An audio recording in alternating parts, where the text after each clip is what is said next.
होती हुई नली क्या हो जाती है, बाहर आ जाती है। कंडोम के प्रयोग से गर्भाशय कहते हैं कि मादाओं के लिए भी कंडोम जैसी 2 से 5 दिन के अंदर यह व्यवस्था टूट जाती है। शुक्र कोशिका इस मार्ग से होती हुई बाहर आती है। चेहरे पर मुहासे हो सकते हैं और जिससे हम लोग कहते हैं प्लेसेंटा, वही विजेता होता है। बाकियों के लिए एंट्री तुरंत बंद। तो सर लोग नहीं पढ़ाते, ऐसा चैप्टर है ये, ठीक है। तो बहुत अच्छे से हम लोग समझेंगे जीवन की कुछ जानकारी, हम खुद को इसमें समझेंगे, खुद को जानेंगे।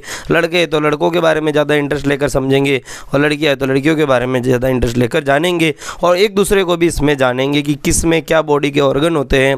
पुष्पों के अंदर भी नर मादाएँ होती है, जिससे हमारे में भी नर मादा होती है। ऐसी भी कुछ चीज़ें इस चैप्टर के अंदर हम लोग जानेंगे। चैप्टर हमारा कौन सा है भाई साहब? चैप्टर नंबर 7 होने वाला है। न्यू एनसीईआरटी का, क्लास 10th का है, साइंस का है। चैप्टर का नाम है जीव जनन कैसे करते हैं, ठीक है। और वन शॉट वीडियो में हम लोग शुरुआत करते हैं, ठीक है। और उससे पहले मैं आपको बताना चाहूँगा यहाँ पर कि और भी कुछ कंटेंट है जो रिसेंटली आ चुका है। इसमें से ये वाला कंटेंट आने ही वाला है, ठीक है। ये आ चुका है, ऐसे जो कंटेंट है हमारे आ चुके हैं, ठीक है। तो सबसे पहले हम लोग जानेंगे कि क्या जीव पूर्णतः अपनी प्रतिकृति का सर्जन करते हैं। क्या जीव सेम टू सेम अपने जैसा दूसरा जीव बनाते हैं? क्या बनाते हैं ऐसा? तो हम लोग कहेंगे नहीं भाई, सेम टू सेम नहीं होता है। हम लोग एकदम क्या सेम टू सेम अपने मम्मी पापा जैसे हैं? बिल्कुल नहीं है। कुछ ना कुछ विभिन्नताएं होगी। आपने बोला होगा, आपकी दादी ने बोला होगा तू तेरी माँ पे गया है, तू तेरे बाप पे गया है, ऐसा बोला होगा। तो बाप पे कब जाते हैं? क्योंकि कुछ उनका डीएनए का पार्ट हमारी बॉडी में है और वो प्रभावी रूप से काम कर रहा है। वो डीएनए से प्रोटीन बना रहा है। इस वजह से हम लोग क्या हमारे पिता जैसे दिखाई देते हैं और कुछ लोग माता जैसे भी दिखाई देते हैं। कुछ लड़कियां माता जैसी दिखाई देती है, कुछ लड़के पिता जैसे दिखाई देते, कुछ लड़के माता जैसे हल्के से प्रतीत होते हैं और कुछ लड़कियां हल्की सी पिता जैसे भी दिखाई देती है। या कभी कभार दोनों में मिक्स कॉम्बिनेशन भी होता है। चमड़ी का कॉम्बिनेशन, चमड़ी के कलर का कॉम्बिनेशन, बालों के कलर का कॉम्बिनेशन, आँखों के रंग का कॉम्बिनेशन। तो ये सब चीज़ें किसके ऊपर जाती है? हमारे मदर और फादर के ऊपर जाती है। अन्यथा दादा दादी के डीएनए के फॉर्म में भी हो सकती है और नाना नानी के डीएनए के फॉर्म में भी हो सकती है। तो यहाँ पर लिखा है क्या जीव पूर्णतः अपनी प्रतिकृति का सृजन करते हैं? मैं कहूँगा नहीं भाई, पूर्णतः नहीं, ठीक है। क्योंकि हर व्यक्ति का कुछ ना कुछ % डीएनए अलग होता है।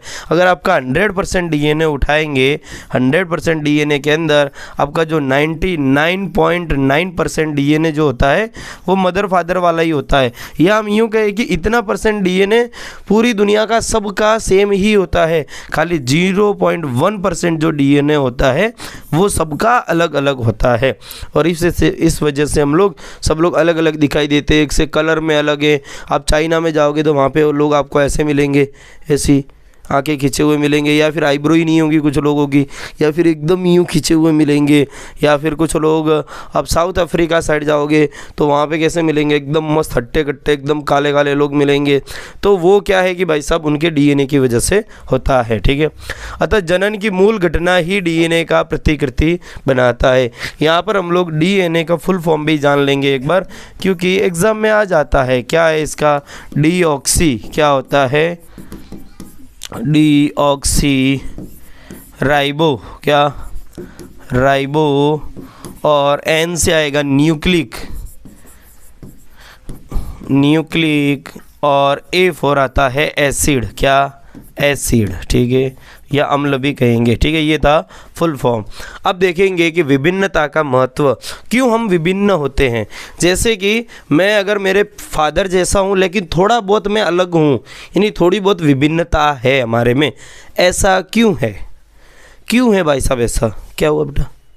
ठीक है। तो ऐसा क्यों है कि हम लोग हमारे मदर जैसे होते हैं, जैसे कुछ लड़कियां माँ जैसी होती, लेकिन एकदम कार्बन कॉपी नहीं होती है।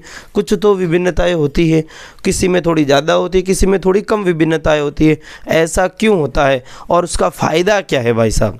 मान लीजिए किसी को एक बीमारी है और वो बीमारी बच्चों में भी आ जाती है, आनुवांशिक बीमारी, लेकिन हो सकता है उसका जो बच्चा उसमें वो बीमारी ना आए। क्यों? क्योंकि उसमें विभिन्नता आ चुकी है। तो उसका फ़ायदा भी होता है। विभिन्नता की वजह से विकास संभव हो जाता है। भिन्नताओं की वजह से ऐसा कुछ ट्रांसफॉर्म हो जाता है जिस वजह से क्या होता है कि इंसान अलग ढंग से जीने लगता है। जैसे कि मैं एक उदाहरण दूँ आपको कि यहाँ पर कुछ लोग ऐसे हैं, 100 लोग ऐसे हैं जो कि टेम्परेचर हमारा 45 पर जिंदा रह सकते, 45 डिग्री सेंटीग्रेड पे। लेकिन जब टेम्परेचर किसी न किसी दिन ऐसा आने वाला है कि 55 डिग्री सेंटीग्रेड हो जाएगा। ठीक है, लगातार आपको पता है टेम्परेचर बढ़ता जा रहा है। ठीक है, आप हर साल ये सुन रहे हैं कि इस साल की गर्मी पिछले सालों से ज़्यादा है। न्यूज़ मीडिया वाले भी बोलते हैं पिछले 10 सालों में इस साल की जो गर्मी है वो सबसे ज़्यादा है।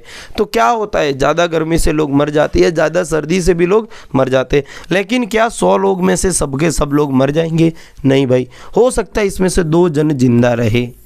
तो ये 2 जन आगे जाकर जनन करेंगे और मान लीजिए 98 मर गए, तो 2 जन जब जनन करेंगे तो मान लीजिए वापस 100 व्यक्ति बन गए कुछ समय बाद, कुछ पीढ़ियों के बाद।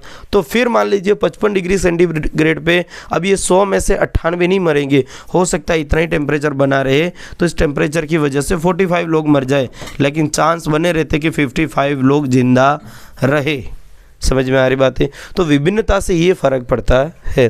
ठीक है, कुछ बुक की लाइनें हैं, देख लेते हैं क्या लिखा है।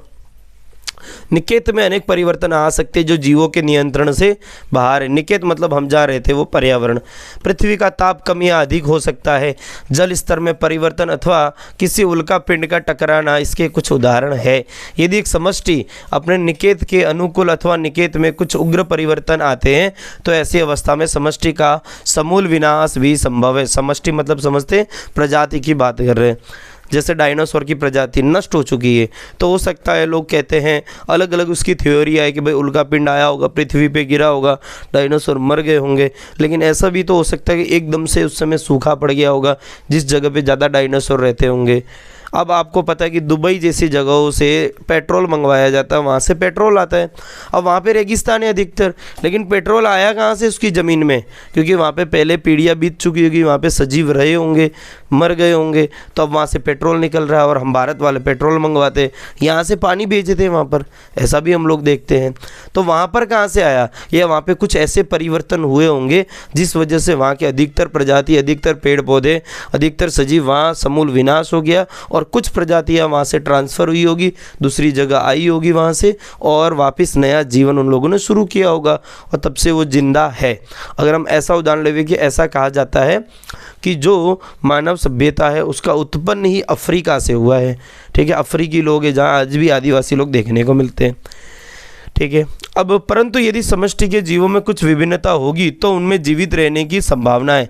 विभिन्नता होगी तो जीवित रहने की संभावना है। समष्टि मतलब बहुत सारी प्रजाति, जैसे इंसानों की बहुत सारी प्रजाति है। अब कोरोना आया, 100% लोगों को तो नहीं मार सका ना, कुछ लोगों को मारा, कुछ जो स्ट्रांग थे उनको नहीं मार पाया। ठीक है, तो विभिन्नताओं से ये फ़ायदा होता है। अगर मैं 50 पीढ़ी पीछे चला जाऊं मैं, ठीक है, 1 पीढ़ी, 2 पीढ़ी, 3 पीढ़ी, 4 पीढ़ी, 5 पीढ़ी, और मैं 50 पीढ़ी पीछे चला जाऊं, तो हो सकता है कि मैं और तुम कहीं ना कहीं मतलब पीढ़ी दर पीढ़ी के हिसाब से देखें तो भाई बहन हो। ठीक है, हो सकता है ऐसा। अगर मैं 100 पीढ़ी आगे जाऊंगा तो हो सकता है आप में से जो मुझे देख रहे हैं वो भी हम लोग भाई बहन, एक ही पूर्वज हमारे रहे हो। ठीक है, लेकिन हम एक जैसे नहीं हैं। क्यों? क्योंकि हम सब में विभिन्नता आ चुकी है डीएनए की वजह से। और उस विभिन्नता का फ़ायदा क्या है कि कोरोना आएगा, आप मर जाओगे, मैं बच जाऊँगा, ऐसा हो सकता है। मैं मर जाऊँगा, आप बच जाओगे, तो इसका फ़ायदा होता है विभिन्नताओं से। अतः यदि शीतोष्ण जल में पाए जाने वाले जीवाणुओं की कोई समष्टि है अथवा वैश्विक उष्मीकरण के कारण जल का ताप बढ़ जाता है तो अधिकतर जीवाणु व्यष्टि मर जाएंगे, परंतु उष्ण प्रतिरोधी क्षमता वाले कुछ प्रतिवर्त ही जीवित रहते हैं, वृद्धि करते हैं। भाई साहब आपने सुना होगा कि भाई साहब जो डेटोल या किसी की भी आप ऐड सुनते वो क्या बोलते हैं, ये मारेंगे 99.9% जीवाणु। डेटोल वाले भी बोलते हैं कि 99% जीवाणु हम लोग मारेंगे, बैक्टीरिया को मारते हैं। सब लोग यही बोलते हैं, डेटोल हो चाहे कोई भी कंपनी हो, क्या बोलेंगे, हम लोग मारते हैं 99.9%। भाई वो 0.1% कहाँ गया? किसी ने आज तक ऐसा बोला कि हम 100% बैक्टीरिया को मारेंगे? किसी ने ऐसा बोला? नहीं बोला ना। कारण जानते हो? क्योंकि सब बैक्टीरिया मर जाएंगे लेकिन ये बैक्टीरिया बच जाएंगे और ये वापस कन्वर्ट हो जाएंगे 100 में जनन कर करके, अलैंगिक जनन कर करके। तो सबको मारना संभव नहीं होता है। एक समय ऐसा आता है कि इनको डेटोल से भी नहीं मारा जाएगा। ठीक है, क्योंकि वो प्रतिरोध उत्पन्न कर लेंगे, खुद इतना मतलब मजबूत हो जाएंगे कि तुम कितनों को मारोगे। 100 को मार दिया, मैं अकेला बचा हूँ, मैं 100 को ले आऊँगा, तो मेरे जैसे 100 आएंगे, फिर उनमें से हो सकता है अधिकतर 100 को मारेंगे, फिर एक बच जाएगा उनमें से मजबूत, फिर उनमें से एक मजबूत बच जाएगा, फिर उनमें से एक मजबूत बच जाएगा, कोई न कोई तो बचता ही रहेगा। फिर वो ऐसी सेना तैयार करेगा कि डेटॉल का भी कोई असर नहीं होता है। या फिर एंटीबैक्टीरियल जो दवाइयाँ है उनका बहुत ही साइड इफ़ेक्ट आने वाले टाइम में लोगों को देखने को मिलेगा। आजकल आप HMPV वायरस सुन रहे हैं, कोई भी वायरस है जल्दी आ जा रहा है, लोगों को जल्दी इफेक्ट कर जा रहा है, तो क्या पहले वायरस नहीं रहे होंगे? अभी के टाइम आप जो दवाइयाँ ले रहे, एंटीबैक्टीरियल दवाइयाँ ले रहे, उनका इतना खतरनाक साइड इफ़ेक्ट आपको देखने को मिलेगा कि भाई साहब मतलब रेजिस्टेंस हो जाएगा आपके बॉडी के अंदर। आप एक बार दवा ली, एंटीबैक्टीरियल बैक्टीरिया को मार दिया, कुछ तो बचे होंगे, वो कभी न कभी बढ़ जाएंगे, फिर आपने फिर से एंटीबैक्टीरियल दवा ली, आपने सबको मार दिया, फिर आपने एंटीबैक्टीरियल दवा ली, फिर सबको मार दिया। लेकिन कुछ उसमें से ऐसे होंगे उनमें वो पावर आ जाएगी। कौन सी पावर? कि एंटीबैक्टीरियल दवा से बच सके। ठीक है, तो ये होता है विभिन्नता का महत्व। ठीक है, अब हम लोग देखते हैं कि भाई DNA प्रतिकृति का प्रजनन में क्या महत्व है। DNA प्रतिकृति मतलब DNA का कॉपी। आपको पता है जब एक कोशिका है जो दूसरी कोशिका बनाती है, 2 कोशिका बनाएगी, फिर वो पता है 2 से 4 बनाती है। ठीक है, ऐसी 4 कोशिकाएं बनाती है। तो इसमें से जब 1 से 2, 2 से 4 बनेगी, तो सबसे पहला काम होता है कि DNA केंद्रक के अंदर जो DNA होता है उसका कॉपी होना, उस DNA की प्रतिकृति होना। अगर प्रतिकृति नहीं होगी तो कोशिकाओं का विभाजन भी नहीं होगा, अगर विभाजन नहीं होगा तो सजीव का विकास नहीं होगा। तो क्या महत्व है भाई साहब? सजीव का विकास DNA प्रतिकृति की वजह से होता है। प्रतिकृति का मतलब होता है कॉपी। क्या होता है? कॉपी होना। जीवों में विभिन्नता स्पीसीज के लिए लाभदायक है, परंतु व्यष्टि के लिए आवश्यक नहीं है। क्यों? ठीक है, विभिन्नता स्पीसीज के लिए लाभदायक है, परंतु व्यष्टि के लिए आवश्यक नहीं है। भाई साहब, विभिन्नता स्पीसीज मतलब किसी जाति के लिए बहुत ज़रूरी है, क्योंकि संपूर्ण जाति विनाश ना हो इसके लिए बहुत ज़रूरी है क्या? विभिन्नता। लेकिन एक व्यक्ति, व्यष्टि मतलब एक व्यक्ति, एक व्यष्टि के लिए इम्पोर्टेंट नहीं है, मेरे अकेले के लिए कोई इम्पोर्टेंस नहीं है विभिन्नता का, लेकिन पूरी मानव जाति के लिए ज़रूरी है कि विभिन्नता बनी रहे। ठीक है, अब हम देखेंगे लैंगिक जनन और अलैंगिक जनन किसे कहते हैं। डायरेक्टली आप इसी से परिभाषा बना सकते हैं कि भाई लैंगिक जनन और अलैंगिक जनन, जैसे कि अलैंगिक में एकल जनक होता है और इसमें 2 जनक होते हैं। ठीक है, दूसरी बात हम क्या देखेंगे कि इसमें आनुवांशिकता जनक के समान होता है, आनुवांशिकता जनक के समान होता है और इसमें कुछ विभिन्नताएं उत्पन्न हो जाती है, इसीलिए लैंगिक जनन फायदेमंद होता है। ठीक है, कुछ विभिन्नताएं जनरेट हो जाती है। विभिन्नताएं क्यों होती है? क्योंकि 2 जनक होते हैं, एक जनक की कोशिका, दोनों जनक की कोशिका मिलकर एक तीसरी कोशिका बनाती है, तो इसमें जो विभिन्नता आएगी, इसकी भी विभिन्नता आएगी, इसकी भी आएगी, इन दोनों की कुछ ना कुछ गुण इसमें आएंगे, तो नया जो जीव होगा वो थोड़ा एक्स्ट्रा ऑर्डिनरी होगा, ये अलग गुण वाला होगा। जैसे कि मैं अपनी बात करूँ, कोई मुझे ये बोले कि तेरे में ये वाला गुण फादर का है और ये वाला गुण मदर का है, तो मैं एक नई जाति बन गई, यानी विभिन्नताएं मेरे में आ चुकी है। ठीक है, तो ये लैंगिक जनन में। लेकिन अलैंगिक जनन में आनुवांशिकता वो कैसे होते? जनक के समान होते हैं, उनका DNA एग्जैक्टली किसके जैसा होता है? जनक, यानी उसके पहले के जीव जैसा होता है। और इसमें एकल जनक, एक ही जीव आगे जाकर 2 में विभाजित हो जाता है और 2 से 4, 4 से 16 बनाता रहता है अलैंगिक जनन। लेकिन इसके लिए 2 जीव का होना जरूरी है, 2 जीवों की कोशिकाओं का होना बड़ा जरूरी होता है। ठीक है, सबसे पहला टॉपिक हमारा बुक का है वो क्या है? अलैंगिक जनन। अलैंगिक जनन के हमें प्रकार पता होने चाहिए। कौन कौन से प्रकार है? सबसे पहला है विखंडन। क्या है भाई साहब? विखंडन। क्या है? विखंडन। दूसरा क्या है? खंडन। तीसरा क्या है? पुनरुद्भवन। चौथा क्या है? कलिका या मुकुलन। और 5वां क्या है? कायिक जनन। छठा कौन सा है? बीजाणु समासंग।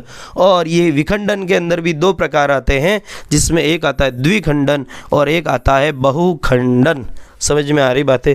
स्टूडेंट्स को ये नाम ही नहीं याद होते, पता ही नहीं होते कि ऐसे जनन के कोई प्रकार भी है। ये चैप्टर आया, डायरेक्ट वही पन्ना खोलेंगे, देख लेंगे, ओ हो इसमें ऐसा होता है, इसमें वैसा होता है। और 8वीं वाले में, जैसे कि आप 8वीं में पढ़ रहे हो, आप 9वीं में पढ़ रहे हो, तो 10th वाला स्टूडेंट आपके सीनियर रहे होंगे, वो आपको बुक का वो पन्ना खोल के देख इस किताब में क्या आता है, देख ये काले जादू वाली किताब है, साइंस की किताब में देख ये दिया है, जिससे बड़ी शर्म की बात हो। ठीक है, और ये चीज़ें लोग ध्यान भी नहीं देते हैं। कौन कौन सी चीज़ें हैं? विखंडन, दूसरा खंडन, तीसरा पुनरुद्भवन, चौथा मुकुलन, पांचवा कायिक जनन, छठा बीजाणु समासंग। और इस विखंडन के भी दो प्रकार होते हैं, जिसमें द्विखंडन और बहुखंडन होता है। अब हम एक एक करके सबको थोड़ा समझ लेते हैं। खास करके हमें इनकी परिभाषा याद रखने में कोई समस्या नहीं होती, याद रखने में समस्या होती है तो उदाहरण याद रखने में थोड़ी प्रॉब्लम होती है। सबसे पहला हमारा जो प्रकार था वो क्या है भाई साहब? ये है विखंडन। क्या है? विखंडन। और विखंडन के दो प्रकार है, क्या क्या? द्विखंडन और बहुखंडन। और ये एनसीईआरटी के ही चित्र है। द्विखंडन में किस में द्विखंडन होता है? एक होता है अमीबा में। आप उदाहरण खास याद रखोगे। अगर मैं पढ़ा रहा हूँ, यहाँ पर आप बैठे हो देख रहे हो, तो हो सकता है आप मन मन में बोलते जाओ कि भाई द्विखंडन किस में पाया जाता है? अमीबा में, क्योंकि एक अकेला अमीबा आगे आकर दो कोशिकाओं में विभाजित हो जाता है। इसको क्या कहेंगे? द्विखंडन। ठीक है, क्या कहेंगे? द्विखंडन। और दूसरा किस में पाया जाता है? तो लेशमानिया में। किसमें? लेशमानिया नाम का जीव होता है। देखो, ये दो खंडों में विभाजित हो जाता है। और कुछ ऐसे जीव होते हैं जो बहुत अधिक खंडों में विभाजित होते हैं, जैसे कि प्लाज्मोडियम। प्लाज्मोडियम अनेक गोलिकाओं के फॉर्म में कन्वर्ट होता है, टूट जाता है, बहुत सारे खंडों में टूट जाता है। और इसका प्रकार क्या था हमारा? सबसे पहला प्रकार विखंडन। क्या था? विखंडन। विखंडन के दो प्रकार, द्विखंडन और बहुखंडन। द्विखंडन के उदाहरण क्या है? अमीबा और लेशमानिया। क्या है? अमीबा और लेशमानिया। बहुखंडन के उदाहरण क्या है? प्लाज्मोडियम। अच्छा, दूसरा प्रकार क्या आ रहा है? खंडन। क्या आ रहा है? खंडन। खंडन मतलब बॉडी जो है, पूरी की पूरी बॉडी है, वो खंडों में टूट जाती है। ठीक है, और हर एक बॉडी, हर एक शरीर का टुकड़ा नए सजीव की तरह व्यवहार करता है। ठीक है, जैसे कि हमारी बुक में लिखा है स्पाइरोगाइरा। उदाहरण किसका दिया है? स्पाइरोगाइरा। ये एक प्रकार की शैवाल है। क्या है? एक तरीके की शैवाल है।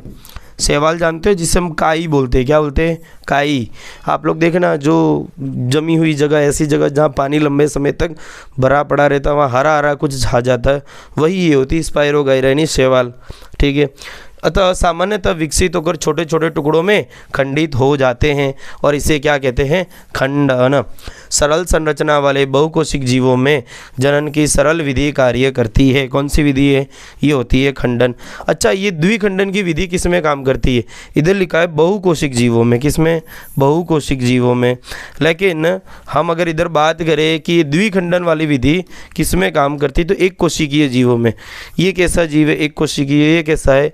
एक कोशिकीय। ऐसा ये भी क्या है? एक कोशिकीय जीव है हमारा। तीसरा प्रकार आता है पुनरुद्भवन, यानी क्या आता है? पुनर्जनन। ठीक है, पुनरुद्भवन बड़ा अच्छा है, ये हल्का सा खंडन जैसा ही होता है।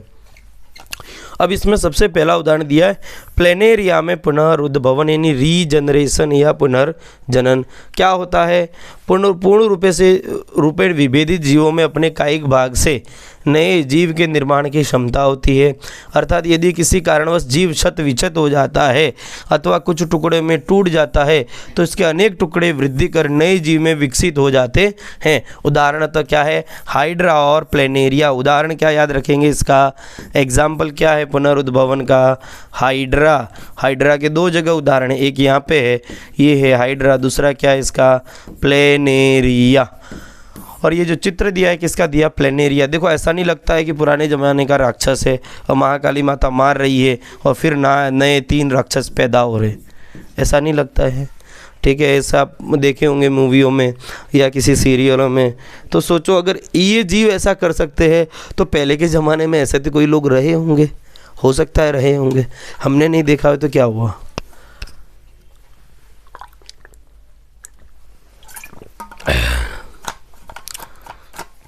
तो ये क्या है भाई? प्लेनेरिया। ओके, चलिए आगे बढ़ते हैं। आगे ये क्या, कौन सा सजीव है? देखो, ये क्या है? हाइड्रा। इसका नाम क्या है? हाइड्रा। क्या है? हाइड्रा। समुद्र में उगता है ये हाइड्रा अधिकतर। अच्छा, इसमें भी क्या होता है? इसमें 2 होते हैं हाइड्रा में। उदाहरण क्या था? एक तो हमारा था पुनरुद्भवन, ठीक है। दूसरा जनन का प्रकार कौन सा? मुकुलन। क्या? मुकुलन। क्या है? मुकुलन। ओके, मुकुलन में क्या होता है? ये हाइड्रा है। इधर से छोटी सी बड़ या कलिका निकलती है, फिर ये आगे जाकर हल्का सा छोटा सा जीव बनाती है, फिर आगे जाकर ऐसा हल्का सा और बड़ा जीव बनाती है, और ये पूरा का पूरा जीव टूट कर नीचे निकल के गिर जाता है और नए सजीव की तरह व्यवहार करता है। समझ में आई बात है? ये क्या है? हाइड्रा। ओके, चलिए आगे बढ़ते हैं। और इसमें उदाहरण किसका था? ये मुकुलन के लिए हाइड्रा का उदाहरण। अगला क्या है? कायिक प्रवर्धन। क्या है? कायिक प्रवर्धन। कायिक प्रवर्धन में क्या होता है? ये किसी भी बड़े सजीवों में भी होता है। बड़े सजीवों मतलब हमारे पौधे जो है वो एक बड़े सजीव का ही फॉर्म हम कह सकते हैं। वो बहुकोशिक प्राणी है, सॉरी बहुकोशिक वनस्पति है या बहुकोशिक सजीव है। प्राणी में तो अलग आए, अमीबा प्राणियों में पहले गिना जाता था, प्रोटोजोआ में। तो कायिक प्रवर्धन किसमें देखने को मिलता है? कायिक मतलब क्या होता है? शरीर। ठीक है, शरीर के टुकड़े को निकाल के फेंक दो, नए सजीव की तरह व्यवहार करेगा। लेकिन अभी भी तो हम यही देख रहे थे कि टुकड़ा निकाल के फेंक दो, नए सजीव की तरह व्यवहार कर रहे हैं। वो एक कोशिकीय ये छोटे सजीवों में था। और ये किस में है? वनस्पतियों में। वनस्पतियों में जैसे कि परतन, कलम, रोपण, हम लोग ये सब क्रियाएं करते हैं। रोपण क्रिया पूछना आपके मम्मी या पापा को पूछना, शायद वो बताएंगे कि रोपण क्रिया क्या होती है। ठीक है, जैसे कि अंगूर है, अंगूर की एक जो डंडी होती है वो निकाल के हम लोग क्या कर देंगे? ज़मीन में गाड़ देंगे, पूरी अंगूर की वो लता बन जाएगी। गन्ने का भी कुछ ऐसा ही है, गुलाब का भी कुछ ऐसा ही है। गुलाब के तने को आधा काट के आप ज़मीन में गाड़ दो तो क्या हो जाएगा? हो सकता है नया गुलाब बन जाए। या फिर हम गुलाब के गुलाब का कलर कौन सा होता है? हमें पता होता है कि गुलाब का एक कलर होता है, वो कौन सा? गुलाबी। ठीक है, अब गुलाब कैसे आ रहे? वाइट रोज़, ग्रीन रोज़, हरा गुलाब, सफ़ेद गुलाब, नीला गुलाब, पीला गुलाब, ऐसे ऐसे गुलाब आ रहे। तो उसका कारण क्या है भाई साहब? ये वाली पद्धति, कायिक प्रवर्धन। साथ ही में लोग और क्या क्या इसमें कर सकते हैं भाई? संतरा है, गुलाब है, चमेली है, जो बीज नहीं बना सकते हैं। इन पौधों को उगाने के लिए बीज उत्पन्न करने की क्षमता खो चुके हैं, इनमें बीज नहीं बनते। और केला भी ऐसा ही है। आपने क्या केले को देखा है? केले के बीजों को देखा है आपने? केले में हल्के हल्के छोटे छोटे बीज होते, केले के अंदर ही होते थे। लेकिन आज के समय पर वो बीज नहीं होते हैं, तो लोग क्या करते हैं? उसके पौधे को ही उगा देते हैं। तो इसमें कौन सी विधि होती है? कायिक प्रवर्धन। जैसे कि एक उदाहरण हमें यहाँ पर दिया गया है, अच्छा उदाहरण है हमारी बुक का। तो क्वेश्चन में आ जाता है कि कलिकाओं के साथ ब्रायोफिलम की पत्ती। तो ये जो पत्ती है कायिक प्रवर्धन का उदाहरण है। किसका? कायिक प्रवर्धन। कायिक प्रवर्धन, जिसमें क्या हो रहा है? एक पत्ती है और इसके किनारों से देखो ये क्या निकल रहा है? ऐसा लग रहा है एक पौधा निकल रहा है, और ये पौधे के पीछे जड़ भी है, और ये भाग निकल के ज़मीन में गिर जाता है, नए पौधे की तरह विकास करता है। ये किस में होता है? ब्रायोफिलम में। अगला क्या है? लास्ट, बीजाणु समासंग। क्या होता है? बीजाणु समासंग। कौन सा संघ है? बीजाणु समासंग। किस में होता है? राइजोपस में। किस में होता है? राइजोपस। राइजोपस क्या है? एक कवक है। राइजोपस क्या है भाई साहब? एक कवक है। कवक की अनेक प्रकार के कवक होते हैं, जिनमें से एक है राइजोपस। और ये कहाँ पाया जाता है? आपके अचार के अंदर, आपकी रोटी के ऊपर, जो आपकी रोटियाँ होती है भाई, जो रोटियाँ होती है उसके ऊपर जब आप लंबे समय तक रखो तो उसके सफ़ेद और काले धब्बे देखने को मिलते हैं। वो किसके होते हैं? इस राइजोपस के होते हैं। अगर वो सफ़ेद काले धब्बों को हम माइक्रोस्कोप के अंदर अगर जूम करके देखें, 50x तक जूम करेंगे, तो हमें कुछ ऐसे स्ट्रक्चर दिखाई देंगे। इनमें से ये वाला जो होता है, ये जो भाग होता है, इसमें बीजाणु बनते हैं, और ये बीजाणु टूटकर निकलकर जहाँ पे भी गिर जाते हैं वहाँ पर वापस क्या बन जाता है? ऐसा राइजोपस बन जाता है। ठीक है, अगला कौन सा है भाई? कुछ क्वेश्चन है। द्विखंडन बहुखंडन से किस प्रकार भिन्न है? द्विखंडन और बहुखंडन। द्विखंडन 2 टुकड़ों में बांटना होता है, बहुखंडन अनेक टुकड़ों में बांटना होता है। बीजाणु द्वारा जनन से जीव किस प्रकार लाभान्वित होता है? बीजाणु द्वारा जनन से जीव को क्या फ़ायदा है? बीजाणु द्वारा जनन से क्या फ़ायदा है? तो एक फ़ायदा ये है कि बीजाणु जनन जीव जो होगा वो आनुवांशिकता अपने जनक से हल्का सा भिन्न होता है, और वो उसके विकास उसके अंदर संभव हो सकते हैं, अधिक विकास अलग अलग प्रकार के। क्या आप कुछ कारण सोच सकते हैं जिससे पता चलता हो कि जटिल संरचना वाले जीव पुनरुद्भवन द्वारा नई संतति उत्पन्न नहीं कर सकते? क्या आप ऐसा कुछ कारण सोच सकते हैं? भाई जटिल जीव क्यों नहीं कर सकते? पुनरुद्भवन कौन करता है? प्लेनेरिया करता है। कौन करता है? प्लेनेरिया, जो एक सरल जीव है। जटिल जीव मतलब जैसे कि मैं, भाई ये प्रवीण भाई का यहाँ से गला काटो और रख दो, नवा प्रवीण भाई बन जाए। हाथ काटो रख दो, नया प्रवीण भाई बन जाए। पैर काटो रख दो, नया प्रवीण भाई बन जाए। कुछ भी काटो रख दो, नया प्रवीण भाई बन जाए। तो भाई साहब अगर ऐसा संभव है क्या? ऐसा संभव नहीं हो पाएगा। अगर ऐसा करेंगे तो क्या होगा? क्योंकि मेरी जो सोच है, मेरे अंदर तंत्रिका तंत्र है, जो मस्तिष्क का विकास है, मेरी कुछ यादें, कुछ मेमोरी है, वो मेरे अंदर ही रहेगी। अगर मैं हाथ काट कर नया प्रवीण भाई बना दूंगा तो क्या वो मेमोरी वहाँ स्टोर हो पाएगी? नहीं हो पाएगी। इसके लिए जटिल जीवों में पुनरुद्भवन संभव नहीं होता है। तो कौन से जीवों में संभव होता है? सरल जीवों में, जैसे कि हाइड्रा, और दूसरा कौन सा है भाई साहब? हाइड्रा और प्लेनेरिया। ठीक है। कुछ पौधों को उगाने के लिए कायिक प्रवर्धन का उपयोग क्यों किया जाता है? क्यों किया जाता है? क्योंकि बीज उत्पन्न करने की क्षमता खो चुके हैं। क्योंकि वे बीज उत्पन्न करने की क्षमता खो चुके हैं। उदाहरण कौन है इसमें? उदाहरण है हमारा केला। क्या है भाई साहब? केला। फिर क्या है? गुलाब। फिर क्या है? चमेली। क्यों हम करते हैं बिना, मतलब क्यों हम कायिक जनन प्रवर्धन का उपयोग करते हैं? क्योंकि उनमें बीज उत्पन्न नहीं हो रहा है, बस। कारण क्या है? बीज उत्पन्न नहीं होता है। बीज उत्पन्न करने की क्षमता खो चुके हैं, इनमें बीज उत्पन्न नहीं होता है। डीएनए की प्रतिकृति बनाना जनन के लिए आवश्यक क्यों है? क्योंकि प्रतिकृति बनाना जनन के लिए आवश्यक क्यों है? डीएनए कॉपी करना क्यों जरूरी है? एक जो कोशिका उसके डीएनए डबल होंगे तो 2 कोशिकाओं में विभाजित करना है। क्यों? क्योंकि मैं इधर कारण लिखूंगा, क्योंकि डीएनए प्रतिकृति के पश्चात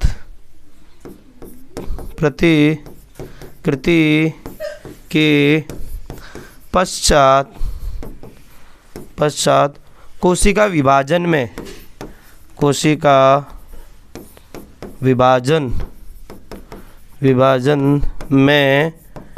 डीएनए की समान मात्रा को वितरित करना होता है। क्या? वितरित करना होता है। ठीक है। समझ लो भाई साहब एक चीज़ कि भाई जैसे मैं हूँ, मेरे पापा के पास आज मान लीजिए 16 घर है, तो क्या होगा? मुझे 8 घर मिल जाएंगे, मेरे भाई को 8 मिलेंगे, ऐसा होगा। लेकिन अब जब मैं बड़ा, मेरे पास क्या, मैं उनको 8 ही बना के रखूँगा? मैं भी कोशिश करूँगा उसके 16 या 16 से ज़्यादा कितने 32 हो, क्योंकि मेरे भी 2 बच्चे हैं ना। अगर 2 नहीं तो 4 हो जाएंगे। अगर 4 बच्चे होंगे तो मुझे हर किसी को 8 देने के लिए मतलब कॉपी करना पड़ेगा, यानी जो 8 है उसकी कॉपी करनी पड़ेगी। मेरे घर समझ लो डीएनए, तो मुझे क्या करना पड़ेगा? संख्या बढ़ानी तो पड़ेगी ना, क्योंकि आगे जाके मेरे को वितरित करना है। आगे की संतति को क्या करना है? वितरित करना, आगे की संतति को देना है, ऐसा। ठीक है। अगला क्या है? लैंगिक जनन। और लैंगिक जनन हमारे बुक के अंदर 2 तरीके के जीवों में दिया, एक पौधों में लैंगिक जनन और दूसरा किस में दिया है? मानव में लैंगिक जनन। पौधों में भी लैंगिक जनन पाया जाता है। तो पौधों में लैंगिक जनन के लिए हम लोग थोड़ा सा समझे कहाँ होता है। तो जो पुष्पीय पौधे होते हैं, एंजियोस्पर्मी या आवृत बीजियों के अंदर होता है। पुष्पों के अंदर जो पुष्प होता है, आप ध्यान से देखोगे तो आपको कुछ ऐसी स्ट्रक्चर देखने को मिलेगी। मैं बना देता हूँ। सबसे पहले ये वाला भाग आपको देखने को मिलेगा। ठीक है। और इसका नाम क्या होता है? इस पूरी की पूरी स्ट्रक्चर का इसका नाम क्या होता है? स्त्री केसर। क्या नाम होता है? स्त्री केसर। ये पूरा का पूरा जो मैंने भाग बनाया है इसको मैं कहता हूँ स्त्री केसर। इसका सबसे ऊपर वाला जो भाग होता है इसको कहता हूँ वर्तिकाग्र। क्या कहता हूँ? वर्तिकाग्र। और ये वाला भाग जो होगा इसको कहूँगा वर्तिका। और ये वाला भाग क्या कहलाएगा मेरा? अंडाशय। क्या कहलाएगा? अंडाशय। और इसके अंदर होता है बीजांड। क्या होता है? बीजांड। ये किसके अंदर पाया जाता है? तो ये पुष्पों के अंदर पाया जाता है। और ये स्त्री केसर है या मादा जनन अंग हम इसको कह सकते हैं। और ये पुष्प के अंदर यहीं से 2 तरीके की ऐसी डंडियाँ निकलती, एक ये वाली हो सकती है या ऐसा है, इसके भी 2 भाग होते हैं, ऐसा है, ऐसा है। मैंने ये जो स्ट्रक्चर बनाया है इसको मैं कहता हूँ पुंकेसर। क्या कहता हूँ? पुंकेसर। पुंकेसर के दो भाग है, एक है परागकोश, ये ऊपर वाला जो गोलाकार भाग है इसको मैं कहूँगा परागकोश, और परागकोश के नीचे जो डंडी है इसको मैं कहूँगा तंतु। तो ये दोनों चीज़ें मिलाकर क्या बनाती है? पुंकेसर। तंतु और परागकोश मिलाकर क्या बनाता है? पुंकेसर। ठीक है। और पुष्प के अंदर यहाँ पर कुछ रंग बिरंगी पत्तियाँ भी होती हैं, इसके मैं क्या कहता हूँ? इसको दलपत्र कहूँगा कि बाह्य दल कहूँगा? दलपत्र या पंखुड़ियाँ कहूँगा। क्या कहूँगा? पंखुड़ी। और इसके बाद सबसे लास्ट में यहाँ पर हरे रंग की पत्तियाँ भी होती है कई बार। ठीक है। अगर मैं यहाँ पर अलग से स्ट्रक्चर बनाऊँ कि भाई मादा जनन अंग, पुष्पों के अंदर मैं लिखूँ मादा जनन अंग, मादा जनन अंग, तो वो कौन कौन से भाई साहब? तो उसके 3 भाग होते हैं। एक होता है वर्तिकाग्र, क्या? वर्तिकाग्र। दूसरी होगी वर्तिका, और तीसरा क्या होगा? अंडाशय। अगर मैं अलग से चित्र बनाऊं तो ये वाला इसका चित्र हो जाएगा, जिसमें ये वर्तिकाग्र है, ये वर्तिका है, और ये वाला भाग क्या कहलाएगा? अंडाशय। और नर जनन अंग अगर मैं बनाऊं पुष्प के, ठीक है, किसके? पुष्प के नर जनन अंग में बनाऊं तो उसमें क्या होगा भाई साहब? एक ऐसी डंडी होगी मस्त, और इधर एक भाई साहब गोलाकार में होंगे, और इसका नाम क्या होगा? पुंकेसर। क्या? पुंकेसर। और मादा जनन अंग में क्या नाम होता है? स्त्रीकेसर। ठीक है। तो ये वाले भाग को मैं कहूँगा परागकोश। क्या कहूँगा? परागकोश। और ये वाले भाग को क्या कहूँगा? तंतु। और भाई साहब इनकी जो मुख्य कोशिकाएं हैं, जो मुख्य कोशिकाएं कहाँ बनती है? ठीक है, लैंगिक कोशिकाएं तो मादा जनन अंग में कहाँ बनती है? अंडाशय के अंदर, बीजांड के अंदर। कहाँ? बीजांड में इसकी मुख्य मादा जनन कोशिकाएं बनती है, यानी मादा युग्मक बनता है। क्या बनता है? मादा युग्मक बनता है। ठीक है। कहाँ बनता है? वो बीजांड के अंदर बनता है। और नर जनन अंग में कहाँ बनता है? तो पराग कोश के अंदर बनते हैं। और पराग कोश के अंदर जो नर जनन अंग बनते हैं इसको नर युग्मक भी अपने कह सकते हैं। क्या? नर युग्मक। और नर युग्मक इसे हम कहेंगे, और इनका नाम क्या होता है? परागकण। क्या होता है? परागकण होता है। ठीक है, इतना आई होप आप लोग समझ गए होंगे। ठीक है, अब हम लोग हल्का सा आगे की ओर बढ़ते हैं, किताब के अंदर बढ़ते हैं। किताब के अंदर आपको ये चित्र दिया, आप ध्यान से पहले चित्र को देखेंगे। हम लोग इनका निमोनिफिकेशन देख लेते हैं। सबसे पहले आपको ये वाली चीज़ दिख रही है, देखो क्या नाम दिया इसका? वर्तिकाग्र। ये वाले भाग का नाम क्या दिया? वर्तिका। और यहाँ से नीचे आते तो ऐसा फैला हुआ एक भाग है, इसका नाम क्या? अंडाशय। और वर्तिकाग्र, वर्तिका और अंडाशय, पहला, दूसरा और तीसरा तीनों मिलाकर क्या बना रहे? स्त्रीकेसर। फिर आपको ये डंडियाँ दिख रही है और ऊपर गोलाकार भाग दिखाई दे रहा है, तो ये जो डंडी है इसको इन लोगों ने तंतु बोला। ऊपर वाले गोलाकार भाग को क्या बोला है? परागकोश। और परागकोश तंतु मिलकर क्या बनाता है? पुंकेसर। फिर इसके बाद ये जो रंग बिरंगी पंखुड़ियाँ होती है उसको हम कहते हैं दल। और हरी जो पत्तियाँ लगी रहती है फूल पुष्प के साथ या फूल के साथ, उसे हम कहेंगे बाह्य दल कहते हैं। ठीक है, इतना हमें समझ में आ गया। फिर हम लोग बुक में देखते हैं क्या दिया है। आवृत बीजीय एंजियोस्पर्म के जननांग पुष्प में अवस्थित होते हैं। आप पुष्प के विभिन्न भागों के विषय में पहले ही पढ़ चुके हैं। बाह्य दल, दल, पुंकेसर और स्त्रीकेसर। पुंकेसर एवं स्त्रीकेसर पुष्प के जनन भाग हैं। जनन भाग कौन से हैं भाई साहब? मुख्य जनन भाग कौन कौन से हैं? पुंकेसर और स्त्रीकेसर क्या है? जनन भाग, जिसमें जनन कोशिकाएं होती हैं। पंखुड़ी और बाह्य दल के क्या कार्य हो सकते हैं? तो भाई पंखुड़ी का और बाह्य दल का क्या कार्य मैं बता देता हूँ कि बाह्य दल क्या करता है? जब पुष्प पहले कली होता है, पुष्प बनने से पहले क्या होता है? कली होता है। तो कली को सुरक्षित करने का काम कौन करता है? ये बाह्य दल करते हैं। पंखुड़ियाँ क्या करती है? ये कीटकों को आकर्षित करती है, फूल को सुगंध प्रदान करती है, कीड़ों मकोड़ों को या कीटकों को आकर्षित करती है, भौरों को, तितलियों को आकर्षित करती है। क्यों आकर्षित करती है ये आपको आगे जाकर पता चलेगा। ठीक है, याद रखेंगे कि दल है, ये रंग बिरंगी पंखुड़ियाँ होती है, ये हमें नर या मादाओं को आकर्षित करने के लिए नहीं होती है कि भाई मुझे गुलाबी गुलाब पसंद है, वाइट वाला या हरा वाला, पीला वाला, नीला वाला, तो उनको लेकर जाके आकर्षित करो कि यू विल बी माय फलानी डिमकी, कुछ भी। तो उनके लिए नहीं होता, ये कुछ और लोगों के लिए होता है। किसके लिए होता हम जानेंगे आगे। अच्छा, जब पुष्प में पुंकेसर अथवा स्त्री केसर में से कोई एक जननांग उपस्थित हो तो पुष्प एक लिंगी कहलाते हैं। खास चीज़ याद रखेंगे, कुछ पुष्प ऐसे होंगे जिसमें या तो स्त्री केसर होगा या फिर क्या होंगे, पुंकेसर होंगे। अगर किसी में सिर्फ स्त्री केसर है एक पुष्प में, या किसी पुष्प में सिर्फ स्त्री केसर है, तो ऐसे पुष्प को हम लोग क्या कहेंगे, एक लिंगी कहेंगे। क्या कहेंगे, एक लिंगी। और उसके उदाहरण क्या है, पपीता और तरबूज। खास याद रखेंगे, ठीक है, एग्जाम में आता है क्या, पपीता और तरबूज। लेकिन कुछ ऐसे होते हैं जिनमें दोनों है, जैसे कि चित्र आपको दिया है, और चित्र किसका दिया है, देखो यहाँ पर लिखा है गुड़हल और सरसों, और ये चित्र भी गुड़हल का ही है रियल में। ठीक है, तो गुड़हल और सरसों के अंदर क्या होते हैं, पुंकेसर एवं स्त्री केसर दोनों उपस्थित होते हैं, तो उन्हें उभयलिंगी पुष्प कहते हैं। ठीक है, पुंकेसर नर जननांगे जो पराग कण बनाते हैं। तो पुंकेसर क्या बनाता है, पराग कण, जो पराग कोश के अंदर होते हैं। कहाँ गई यार, पेन कहाँ गिरी। धन्यवाद, भगवान आपका भला करे, 10वीं में 95% दिलाए।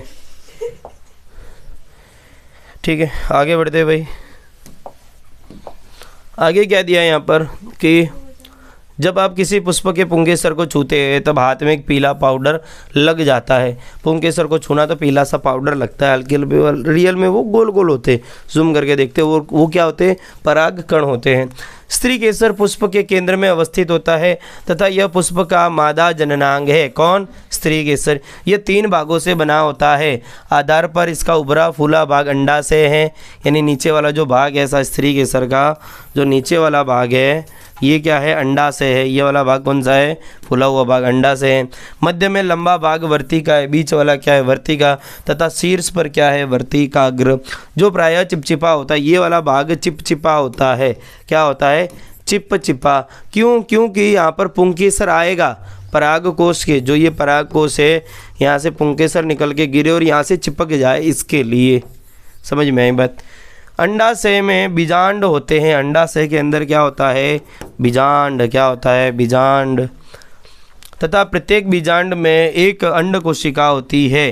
परागकण द्वारा उत्पादित नर युग्मक अंडाशय की अंड कोशिका यानी मादा युग्मक से संलयित हो जाता है। नर कोशिकाओं के इस युग्मन अथवा निषेचन से युग्मनज बनता है, जिसमें नए पौधे में विकसित होने की क्षमता होती है। समझाते हैं क्या हमने पढ़ा है। तो भाई अभी जो हमने पढ़ा उसमें ऐसा लिखा था कि ये जो स्त्री केसर है इसके पास से यहाँ सर निकलता है, यहाँ पर ये क्या होता है, ये क्या होता है, ये होता है परागकोश। क्या, परागकोश। और ये क्या है, तंतु। क्या है, तंतु। परागकोश के अंदर बनते हैं परागकण। क्या बनते भैया, परागकण। इसके अंदर बनते परागकण। जब ये यहाँ से परागकोश को तोड़कर यहाँ से निकल जाते हैं तो यहाँ आकर बैठ जाते हैं, और यहाँ आकर बैठेंगे, क्या करेंगे भाई, क्या करेंगे, बैठकर यहाँ पर बैठकर एक नलिका का निर्माण करेंगे। नलिका कहाँ तक जाएगी भाई साहब, और ये नलिका जाएगी इसके बीजांड तक। कहाँ जाएगी, बीजांड तक।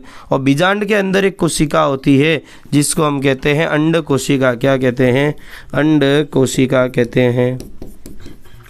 तो इस नलिका से, ये जो नलिका यहाँ पर विकसित हुई है, इस नलिका से होता हुआ क्या, ये हमारा क्या था, परागकण। क्या था, परागकण। तो परागकण से इसका डीएनए यानी इसका भ्रूण वाला भाग है वो इस नलिका से होता हुआ कहाँ जाएगा, नर युग्मक कहाँ जाएगा, इस अंड कोशिका तक जाएगा, और अंड कोशिका के अंदर जो डीएनए होता है उससे संलयित हो जाता है, यानी उससे मिल जाता है। तब जाकर क्या बनता है, एक नया जीव बन जाएगा ये, यानी आगे जाकर ये क्या बन जाएगा, फूल से फल बन जाएगा। ये पूरा का पूरा फूल आगे जाकर किस में कन्वर्ट होता है, फल में। क्योंकि भाई अगर ये प्रक्रिया नहीं होगी तो फल नहीं बनेगा। आप सोचो एक चीज़ कि कई बार हमने किसी चीज़ की खेती की है तो उस खेती में कुछ लोगों को ज़्यादा चीज़ें मिलती है, कुछ लोगों को कम चीज़ें मिलती है। भगवान तेरा भला करे, 98% दिलाए, ठीक है। तो क्या होता है कि जो फूल होता है, जितने भी फूल बहुत सारे बन जाते हैं, सीधी बात है, फूल बहुत सारे बनेंगे, लेकिन कुछ की खेती ज़्यादा अच्छी होती है, कुछ की खेती कम अच्छी होती है। तो जिनकी अच्छी होती है उनका कारण क्या है, उनके जितने भी फूल है उन पर परागकण आए हैं, उनका निषेचन हुआ है। अगर इनका निषेचन नहीं होगा तो इसमें से फल नहीं बनता है।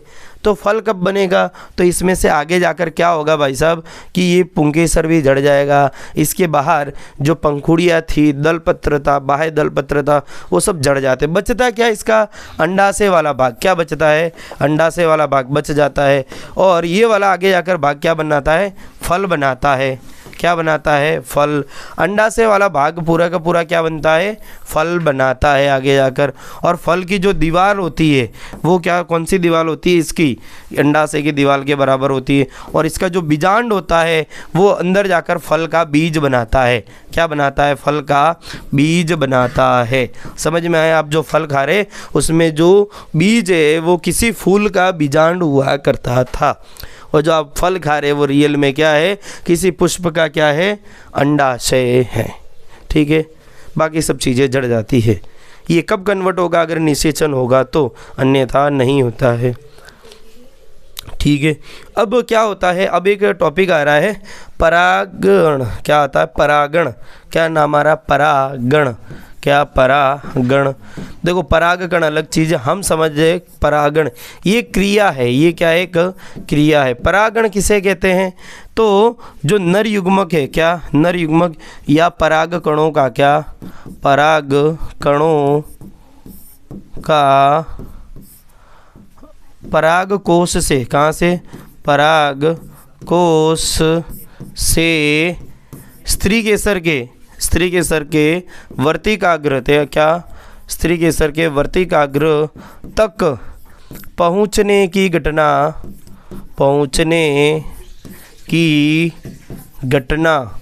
क्या कहलाती है, घटना क्या कहलाती है, परागण कहलाती है।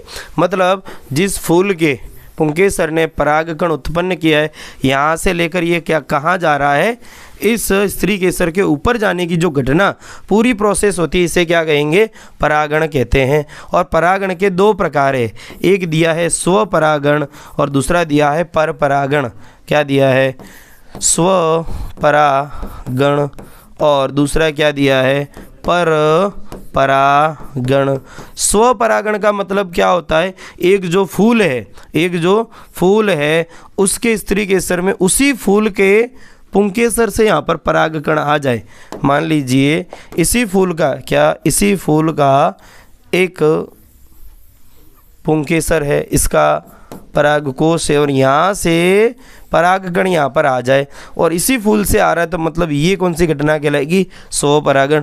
या फिर किसी अन्य फूल से, कोई फूल क्या है, दूसरा है, दूसरे फूल के फूल, देखो ये अलग फूल है और ये अलग फूल है, तो किसी अलग फूल से, अलग पुष्प से परागकण यहाँ से होता हुआ किसी अन्य पुष्प के स्त्री केसर के वर्तिकाग्र पर आ जाए तो इसे हम क्या कहेंगे, पर परागण कहेंगे। समझ में आ रही। और ये आसान है, स्वपरागण आसान है क्योंकि परागकण यहाँ के निकल गिर जाते हैं, तो ये अच्छी बात होती है, बहुत इजी है। लेकिन पर परागण होने के लिए ज़रूरी क्या है, समय, मिलाप, बहुत चीज़ें ज़रूरी है।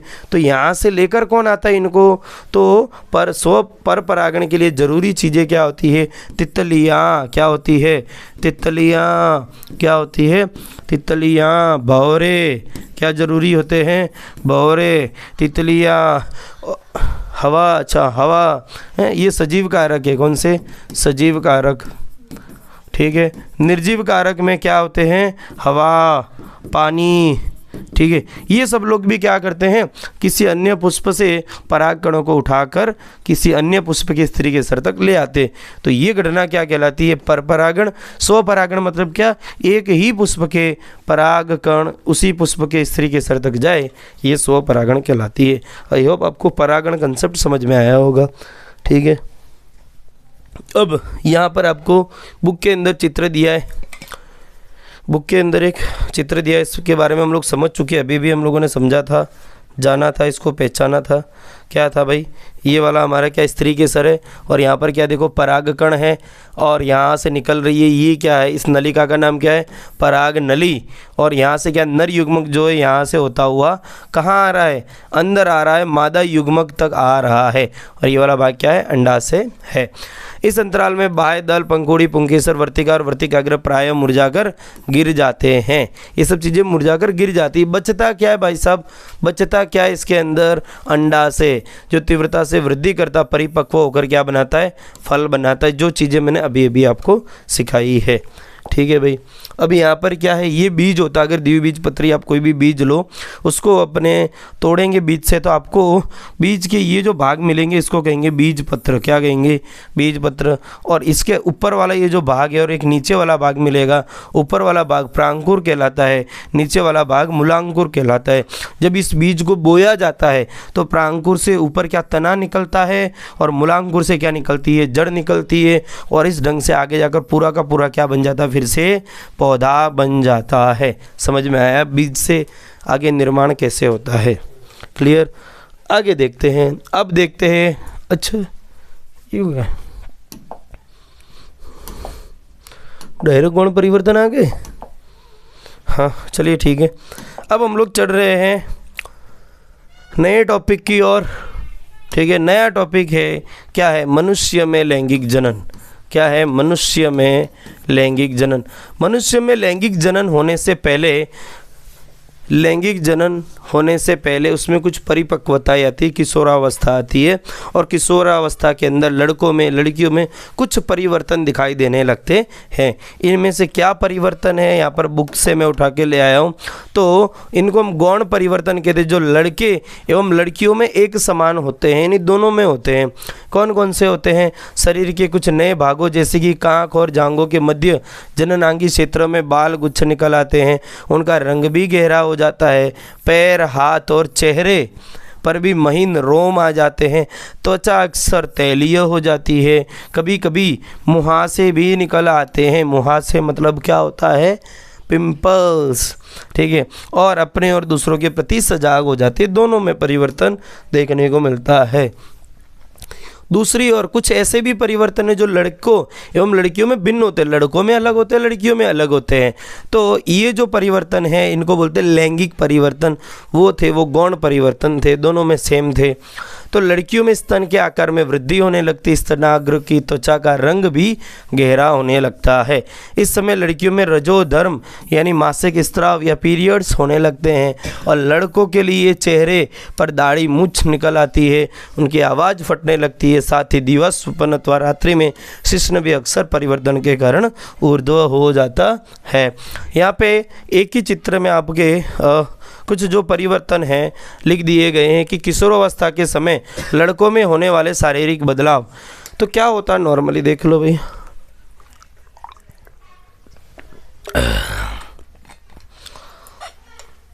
लंबाई का बढ़ना, आवाज़ में भारीपन।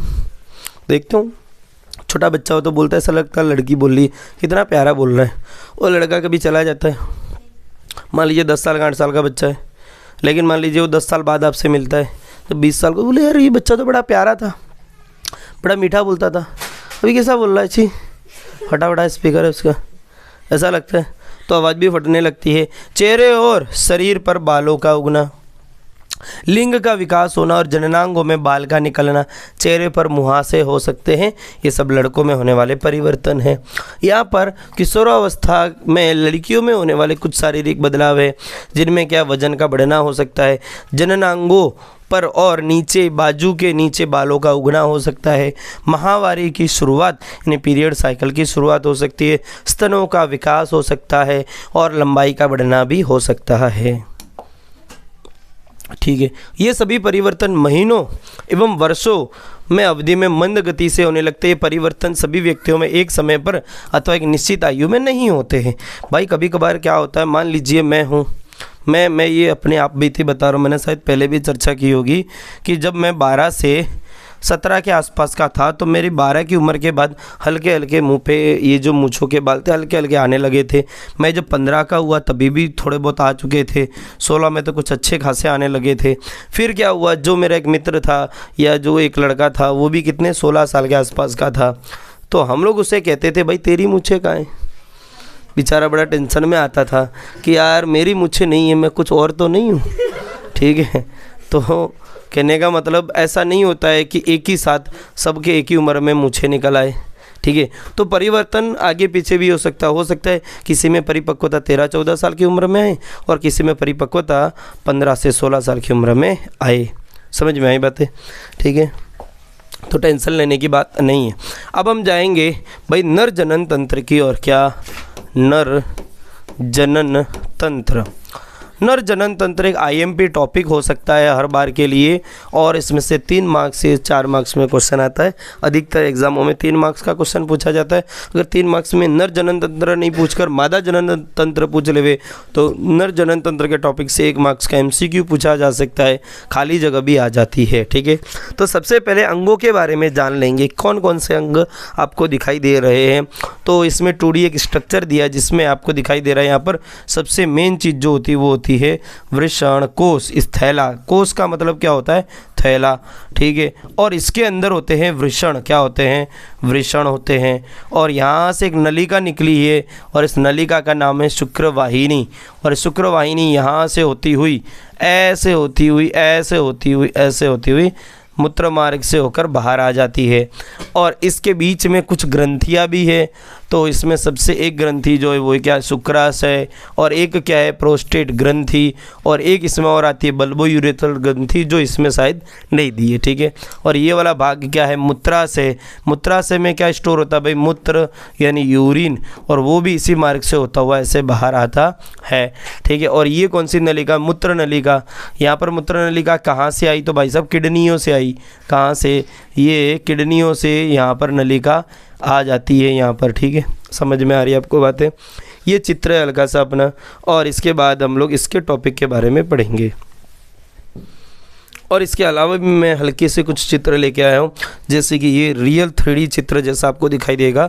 इसमें यहाँ पर आप देख सकते हैं कि ये जो है ये क्या है? देखो ये इसका नाम ही क्या है? वृषण है। क्या नाम है? वृषण। और ये जो अंग है, ये बाहर वाली जो थैली होती है, इसका नाम हम रखे हैं वृषण कोश। क्या है? वृषण कोश इसका नाम होता है। यहीं से एक नली आपको जाती हुई दिखाई देगी।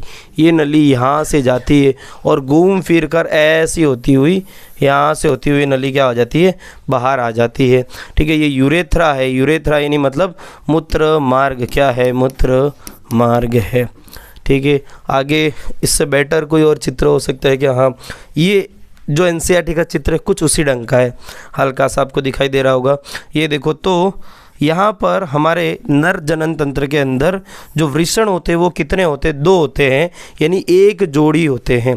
ठीक है, और यहाँ से जो नली निकल रही है इसका नाम क्या है? फिर से मैं बताऊँगा, इसका नाम क्या है? शुक्रवाहिनी। क्या नाम होता है? शुक्रवाहिनी। और ये आगे जाकर किस में मिलती है? देखो ये किससे जुड़ी हुई है? तो ये क्या है भाई साहब?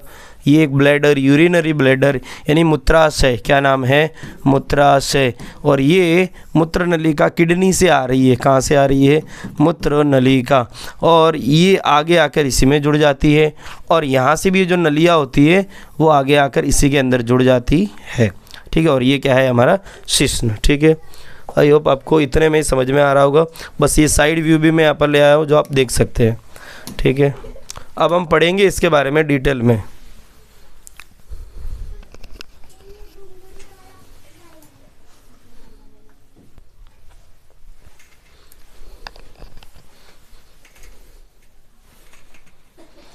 ठीक है, अगला टॉपिक क्या है? नर जनन तंत्र। सॉरी, वही टॉपिक है, अगला तो नहीं कहूँगा मैं। ठीक है, उसके बारे में कुछ चीज़ें लिखी है। वो क्या है? जनन कोशिका उत्पादित करने वाले अंग एवं जनन कोशिकाओं को निषेचन के स्थान तक पहुंचाने वाले अंग संयुक्त रूप से नर जनन तंत्र बनाते हैं। यानी नर जनन तंत्र किसे कहेंगे?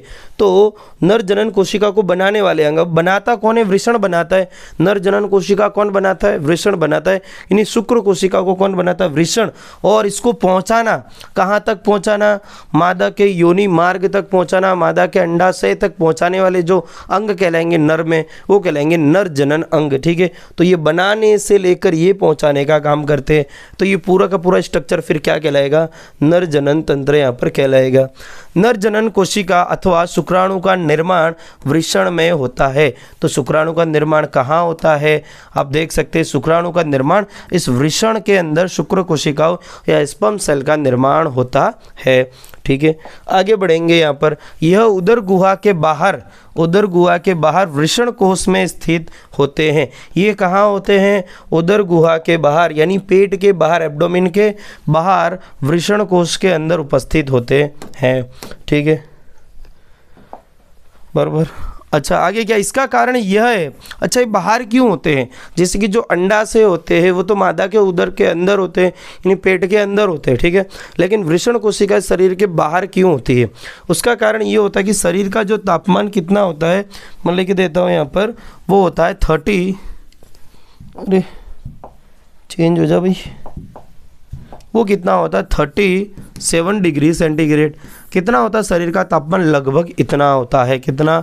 लगभग 37 डिग्री सेंटीग्रेड होता है। लेकिन क्या होता है, शुक्र कोशिकाओं के निर्माण के लिए जो तापमान है इससे कम चाहिए। कितना कम चाहिए? 2 से 3 डिग्री सेंटीग्रेड जितना कम तापमान चाहिए होता है। अब शरीर के अंदर तो कम तापमान होने वाला ही नहीं है। आप एक काम करो, अपने कान में थोड़ा सा पानी डालो कान में, ठीक है, फिर उसको रखो कम से कम आधे मिनट तक, फिर उसको बाहर निकालो। आप टच करना, वो गर्म होकर बाहर आया होगा। आप अभी डाल के चेक कर लो, ठीक है, तो आपको गर्म होकर बाहर मिलेगा। या अपने अंदर हवा जो डाली है, जो ऐसे, फिर आप अपने हाथ में फूंक मारना तो वो गर्म होकर बाहर आई होगी। क्यों? क्योंकि हमारे शरीर का तापमान कितना होता है?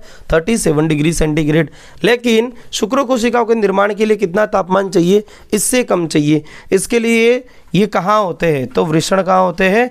उदर गुहा के बाहर स्थित होते हैं। इसका कारण यह है कि शुक्राणु उत्पादन के लिए आवश्यक ताप शरीर के ताप से कम होता है। अच्छा, साथ साथ में यही जो वृषण होते हैं वो किसका निर्माण करते हैं? यही जो वृषण होते हैं या टेस्टिकल होते हैं, ये नर हार्मोन का भी निर्माण करते हैं। नर हार्मोन कौन सा होता है? टेस्टोस्टेरोन। क्या नाम होता है? टेस्टोस्टेरोन हार्मोन के कारण के उत्पादन और स्त्रवण में वृषण की भूमिका की चर्चा हम पिछले अध्याय में कर चुके हैं। ठीक है, और इसके अतिरिक्त टेस्टोस्टेरोन क्या करता है? लड़कों में यौवनारंभ के लक्षणों का प्रदर्शन करता है। जैसे कि मेरे मित्रों को मैं बोल दिया करता था मस्ती में कि भाई तेरे में तो टेस्टोस्टेरोन लेवल कम होगा, इसके लिए तेरी मूछें नहीं आई है। मेरे में तो ठीक है, मैं तो मर्द हूँ, मेरे को तो मर्द नहीं लगता ऐसा। ठीक है, चलिए, तो इतना हम लोगों ने समझ लिया नर जनन तंत्र के बारे में। ठीक है, अगला क्या दिया है? हाँ, उत्पादित शुक्राणुओं का मोचन शुक्रवाहिकाओं द्वारा होता है।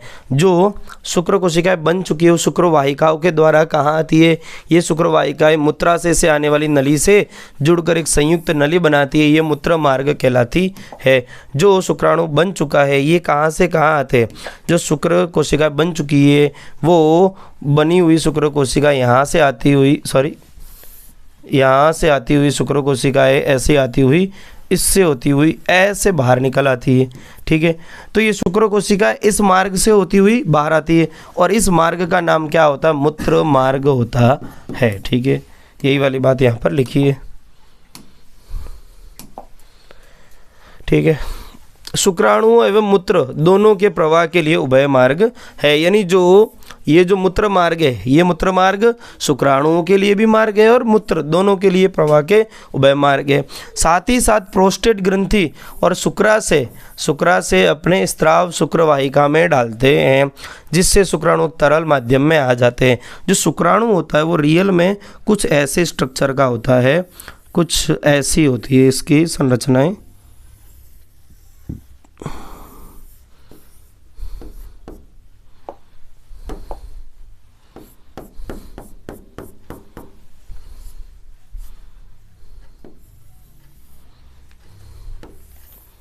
और पीछे इसकी एक लंबी सी पूँछ होती है, बहुत ज़्यादा लंबी होती है। मैंने इस बॉडी के लेवल से अगर मैं दिखाना चाहूँ तो बहुत ज़्यादा पीछे लंबी होती है पूँछ। और ये वाले भाग में पता है क्या होते हैं, इस वाले भाग में माइटोकॉन्ड्रिया ज़्यादा होते हैं। क्या होते हैं? माइटोकॉन्ड्रिया। माइटोकॉन्ड्रिया मतलब जानते हो माइटोकॉन्ड्रिया, या माइटोकॉन्ड्रिया आप जानते हो कि क्या थे? कणाभ सूत्र भी इसको हम लोग कहते हैं। माइटोकॉन्ड्रिया का काम क्या था? शक्ति का उत्पादन, कोशिका का बिजली ग्रह आपको पता होगा, तो इधर अधिक मात्रा में होता है। क्यों? क्योंकि इसको ऊर्जा भी ज़्यादा चाहिए आगे जाने के लिए। इसको तैर कर मादा के योनि मार्ग से होते हुए, अंडाशय से होते हुए अंडवाहिका तक पहुँचना होता है, इसलिए इसमें माइटोकॉन्ड्रिया की भी संख्या ज़्यादा होती है। और ये वाले भाग में क्या होता है? केंद्रक। ये शुक्र कोशिका है ना भाई साहब, एक डंक की कोशिका है, तो इसमें केंद्रक भी होगा, और ये इधर होता है केंद्रक। ठीक है, और केंद्रक के अंदर क्या होता है? डीएनए। क्या होता है? हमारा डीएनए। और ये कहाँ पहुंचाया जाएगा? आगे जाकर मादा के गर्भ तक पहुंचाया जाएगा। तो ये अकेले से ट्रैवलिंग नहीं कर सकते, इसको ट्रैवल करने के लिए कुछ लिक्विड चाहिए। क्या चाहिए? कुछ लिक्विड चाहिए। और ये लिक्विड यानी तरल पदार्थ इसमें कहाँ से आ जाते हैं? इसको तैरने के लिए कुछ लिक्विड चाहिए। और ये लिक्विड कहाँ से आते? तो प्रोस्टेट ग्रंथि से और शुक्राशय से अपने स्त्राव शुक्रवाहिका में डालते, जिससे शुक्राणु एक तरल माध्यम में आ जाते हैं। इसके कारण इसका स्थानांतरण सरलता से होता है। साथ ही स्त्राव उन्हें पोषण भी प्रदान करता है, और इसको कुछ पोषण चाहिए तो इस लिक्विड से ये ले लेता है। कौन? शुक्र कोशिका। शुक्राणु सूक्ष्म संरचनाएं हैं जिनमें मुख्यतः आनुवंशिक पदार्थ होते हैं। मुख्यतः क्या होता है? आनुवंशिक पदार्थ मतलब डीएनए होता है। इसकी एक लंबी पूंछ होती है। देखो भाई, लंबी क्या होती है? पूंछ होती है, जो उन्हें मादा जनन कोशिका की ओर तैरने में सहायता करती है। एक पुरुष एक ही बार में कितनी शुक्र कोशिका स्खलित करता है, आपको पता भी है? कितनी होती है? तो ये होती है लगभग 60 से 70 लाख से भी ज़्यादा होती है। और उनमें से पहुँचना कितनों को होता है? मात्र और मात्र एक को। ठीक है, तो आप, मैं, तुम, जितने भी सजीव इस दुनिया पे बैठे जो लैंगिक जनन के बाद उत्पादित हुए या बने हैं, तो सबके सब जितने भी सजीव है ना, सब ने एक जंग जीती है भाई। कितनी बड़ी जंग पता है आपको? 60 लाख लोगों की जंग हम जीत कर इस दुनिया में आए हैं। सोचो, इतनी बड़ी जंग आप जन्म से पहले जीत कर इस दुनिया में आए हो, और यहाँ पे आने के बाद थोड़ा 19-20 हो जाता है, कभी कोई छोड़ के चली जाती तो लटक लेते, डूब के मर जाते। भाई मर जाओ डूब के, वही तो बोलना, फिर बाद में बोलना भी वही पड़ता है कि मर जाओ डूब के। साला तुम जन्म से पहले एक बहुत बड़ी रेस जीत के और यहाँ पे आके कमज़ोर हो जा रहे हो यार, शर्म करो। ठीक है, अब हमारा टॉपिक आ रहा है मादा जनन तंत्र। क्या आ रहा है?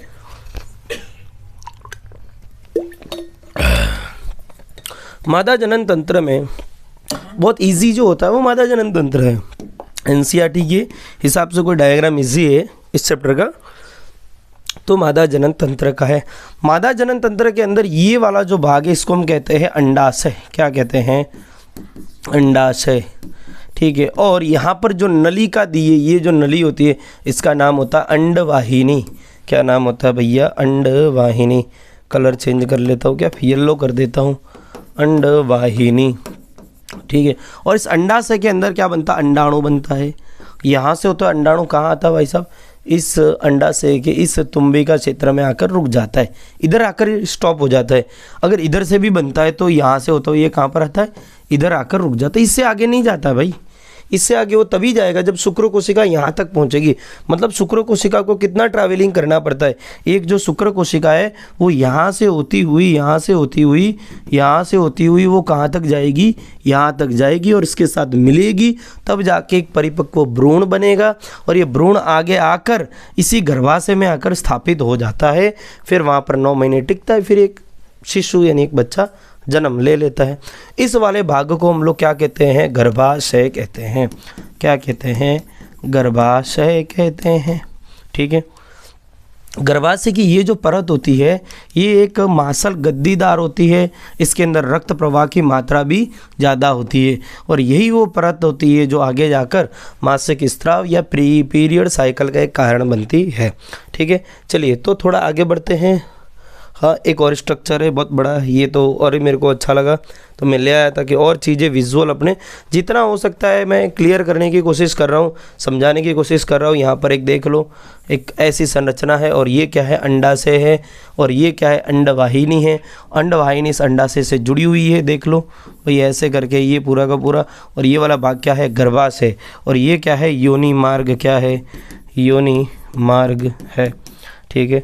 और यहाँ पर ये वाला भाग क्या रहेगा, ग्रीवा, क्या, ग्रीवा, ठीक है।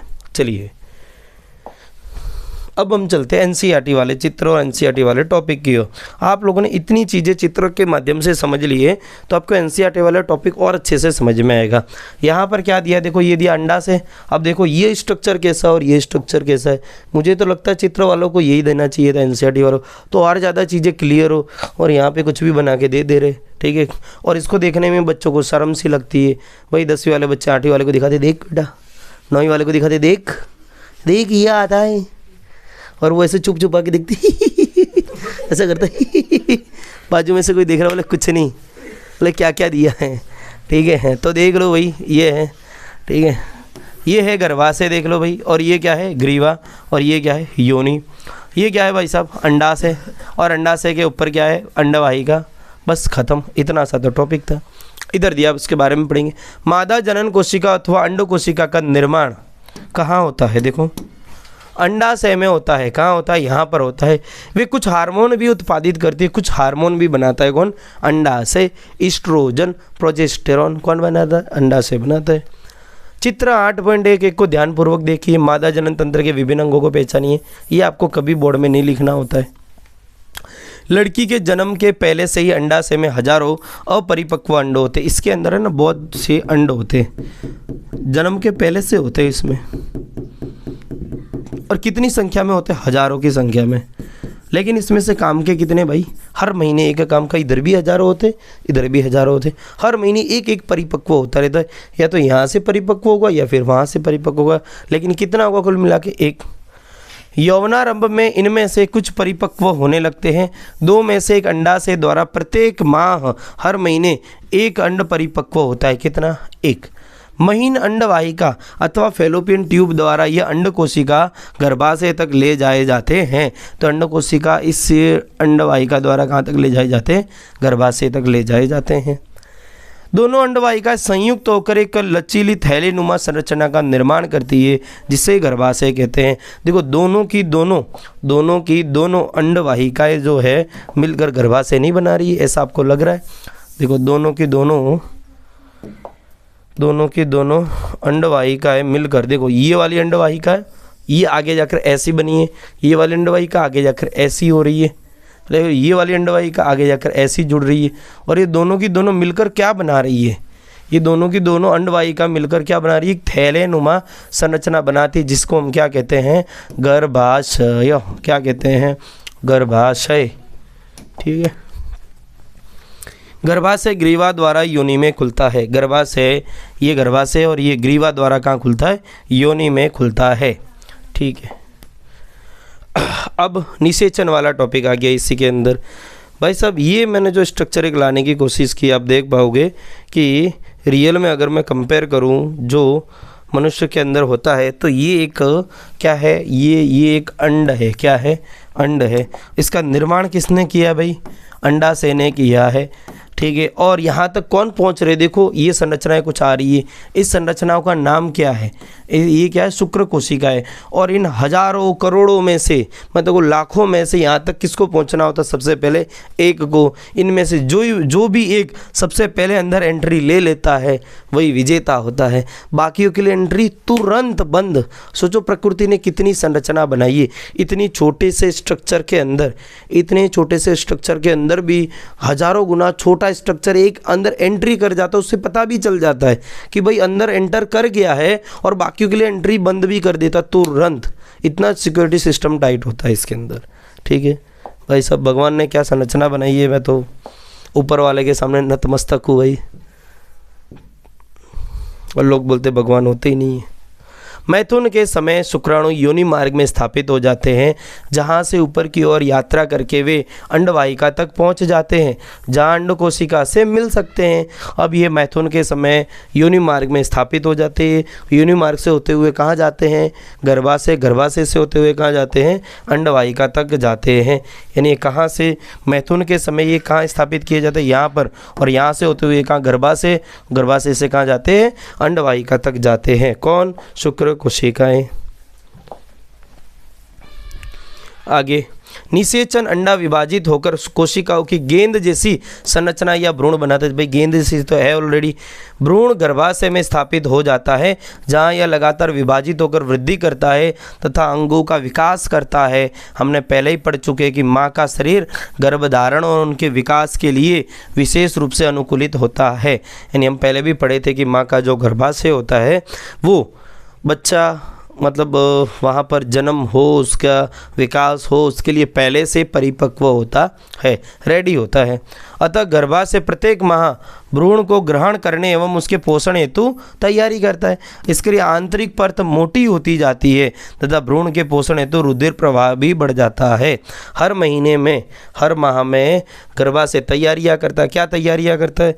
इसकी जो आंतरिक परत है ये मोटी होती जाती है, मोटी हो जाती है, ब्लड फ्लो भी बढ़ जाता है हर महीने में, हर माह, हर महीने। और जब यहाँ से होता हुआ अगर वो भ्रूण यहाँ पर आ जाता है, शुक्र कोशिका तक मिल जाती है तो 9 महीना ये टिकेगा। अन्यथा क्या होगा भाई? अगर मान लीजिए यहाँ पर शुक्र कोशिका नहीं आई है, जो हर बार पॉसिबल नहीं होता, अगर शुक्र कोशिका वहाँ तक नहीं गई है, निषेचन नहीं हुआ है, तो फिर ये व्यवस्था किस काम की? तो कुछ काम की नहीं रह जाती है। फिर उसके लिए क्या होता है? 2 से 5 दिन के अंदर यह व्यवस्था टूट जाती है। टूट फूट कर निकलती हुई योनि मार्ग से ये व्यवस्था बाहर आ जाती है और रक्त के स्वरूप में बाहर आती है। ठीक है, और इसी को हम लोग मासिक स्राव कहते हैं। ठीक है, ये वही वाली फिर संरचना हल्के से आपको और अच्छे से विजुअल क्रिएट हो, इसके लिए ये क्या है? अंड कोशिका, और ये क्या है? शुक्र कोशिका। रियल में बहुत छोटी होती है, इसकी तुलना में छोटी होती है, इतनी बड़ी दिखाई गई है लेकिन छोटी होती है। ठीक है, अब हम देखेंगे आगे की संरचना। भ्रूण को माँ के रुधिर से ही पोषण मिलता है। भाई जो भ्रूण होता है उसको माँ के ब्लड से ही पोषण मिलता है। आप ये एक संरचना देखो, मैं यहाँ पर चित्र लेकर आया हूँ। आपको पता होगा आपकी जो नाभि है, आपको पता होगा आपकी नाभि के वहाँ पर एक छोटा सा छिद्र होता है, लेकिन जन्म से पहले 9 महीने तक आपको भोजन कहाँ से मिलता था? जन्म लेने के 2-3 दिन बाद के अंदर आप माँ का दूध पीने लग जाते हो, आपको पोषण मिलने लगता है, लेकिन उससे पहले भी तो पोषण चाहिए होता है। तो पोषण कहाँ से मिलता है? तो बच्चे की जो नाभि होती है वहाँ से एक नलिका जुड़ी होती है, इसको एब्डोमिनिकल कॉर्ड कहा जाता है। एक नली होती है और ये आगे जाकर किससे जुड़ी होती है? एक थैलेनुमा संरचना से, और जिससे हम लोग कहते हैं प्लेसेंटा। क्या कहते हैं? प्लेसेंटा। ठीक है, इससे ये नली जुड़ी होती है और माँ के ब्लड से बच्चे को जो एनर्जी चाहिए, जो ग्लूकोज चाहिए, जो भी चीज़ें चाहिए वो यहाँ तक पहुँचाई जाती है और बच्चे के शरीर तक पहुँच जाती है। और जो वेस्ट मटेरियल होता है, जैसे कि हम जब जन्म लेते हैं तो उसके बाद हम लोग क्या करते हैं भाई? यूरिनेशन करते हैं, जो भी आप 1 नंबर 2 नंबर समझो भाई, अपना वेस्ट मटेरियल आप बाहर प्रोड आउट कर देते हैं। तो यहाँ पर ये भी तो मतलब जो बच्चा होता है 9 महीने तक, ये खुद भी तो ऐसा करता होगा, तो उसका वेस्ट मटेरियल कहाँ जाता है भाई? वो इसी नली से होता हुआ कहाँ आता है? इस प्लेसेंटा के अंदर आता है। और ये प्लेसेंटा से कहाँ जाता है? माँ के रुधिर के अंदर जाता है, और माँ के रुधिर से क्या होता है? माँ के शरीर के बाहर आ जाता है। सोचो भगवान ने क्या संरचना बनाई है, कितना इंटरेस्टिंग फैक्ट है ये वाला। ठीक है, चलिए अब देखते हैं ये वाला भाग एनसीईआरटी का। यानी भ्रूण के विकास के बारे में बोल रहे हैं यहाँ पर। तो भ्रूण का विकास कैसे होता है? भ्रूण को माँ के शरीर से ही पोषण मिलता है। इसके लिए एक विशेष संरचना होती है जिसे प्लेसेंटा कहते हैं। विशेष संरचना समझ में आई भाई? ठीक है, यह एक तस्तरी नुमा है। तस्तरी मतलब प्लेट लाइक स्ट्रक्चर होती है जो गर्भाशय की भित्ति में धसी होती है। इसमें भ्रूण की ओर से ऊतक में प्रवर्ध होते हैं। माँ के ऊतकों में रक्त स्थान होते हैं जो प्रवर्ध को आच्छादित करते हैं। मतलब मान लीजिए माँ का गर्भाशय होते हैं तो वो माँ का गर्भाशय का भाग इसको ढक के रखता है, बच्चे को भी हल्का सा ऐसे पकड़ के रखता है। ठीक है, यह माँ से भ्रूण को ग्लूकोज, ये माँ के भ्रूण को क्या ले जाता है? माँ से भ्रूण को क्या पहुँचाती है प्लेसेंटा? ग्लूकोज। बच्चे को ऑक्सीजन चाहिए, ऑक्सीजन भी ले जाते हैं एवं अन्य पदार्थों के स्थानांतरण हेतु एक बृहद क्षेत्र प्रदान करते हैं। आप सोचो, मैं अभी खड़ा हूँ तो मैं क्या कर रहा हूँ, श्वसन कर रहा हूँ कि नहीं कर रहा हूँ? आप भी कर रहे हैं। लेकिन जब आप जन्म से 9 महीने पहले माँ के गर्भ में थे तो क्या आप तभी भी श्वसन करते थे? आपको ऑक्सीजन की जरूरत तो तभी भी पड़ती थी। तो कैसे जाता था? माँ के गर्भाशय से कैसे जाएगा श्वसन, कैसे ऑक्सीजन जाएगा? तो वो कैसे जाता था? इस प्लेसेंटा के माध्यम से शरीर को जो ऑक्सीजन चाहिए वो मिल भी जाता था। क्या विशेष संरचना है, भगवान की प्रकृति ने क्या मतलब दिया लोगों को। विकासशील भ्रूण द्वारा अपशिष्ट पदार्थ उत्पन्न होते हैं। अपशिष्ट मतलब वेस्ट मटेरियल। अभी वेस्ट मटेरियल भी तो जनरेट करेगा, हम भी तो करते, मूत्र का निर्माण करते नहीं करते, जिनका निपटान उन्हें प्लेसेंटा के माध्यम से माँ के रुधिर में स्थानांतरण द्वारा होता है। ठीक है, और यहाँ से वेस्ट मटेरियल वापस कहाँ जाता है? प्लेसेंटा। माँ के शरीर में गर्भ को विकसित होने में लगभग कितना टाइम लगता है? 9 मास का समय लगता है। गर्भाशय के पेशीय लयबद्ध संकुचन से शिशु का जन्म होता है। लयबद्ध संकुचन मतलब क्या होता है भाई? ये जो गर्भाशय है, मैं आपको रियल में बताऊं कि बच्चा वहाँ पे स्थापित नहीं हुआ तब इस गर्भाशय की आकृति कैसी होती है, इसकी साइज़ होती है लगभग समझो कि ग्लास जितनी। ठीक है, लेकिन जब वहाँ पे एक भ्रूण स्थापित हो जाता है, जब वो विकास करता है तो भगवान ने इतनी मतलब प्रकृति में क्या चीज़ें दी जिस वजह से समझो कि एक जो ग्लास जैसा गर्भाशय, उसकी आकृति कितनी बड़ी हो जाती है, एक बाल्टी जितनी, एक डोल जितनी हो जाती है। और उसमें इतना बड़ा तो बच्चा होता ही है नॉर्मली, इतने छोटे से वो इतना 9 महीने में बन जाता है। ठीक है, अगर मैं अपने हाथों के साइज़ से बताऊं कि गर्भाशय की साइज़ क्या होती है नॉर्मली, तो इतनी सी होती है, बस इतनी सी। ठीक है, इतनी सी होती है नॉर्मली। ठीक है, और ये कितनी बड़ी बन जाती है वापस, फिर इतनी बड़ी बन जाती है। अब जब इतनी बड़ी बन चुकी है तो 9 महीने के बाद कुछ हार्मोन की वजह से इसकी पेशियों में संकुचन होता है, ये इसको दबाता है सर। तब माता को दर्द अनुभव होता है कि भाई मुझे पीड़ा हो रही है, तो फिर उसको हॉस्पिटल ले जाया जाता है और लयबद्ध संकुचन से ये पेशियाँ क्या संकुचित होती है, वापस छोटा करती है खुद को। जब ये छोटा करेगी तो बच्चा इसी योनि मार्ग से होता हुआ जन्म ले लेता है। ठीक है भाई, अब अगला टॉपिक है हमारा, वो क्या है?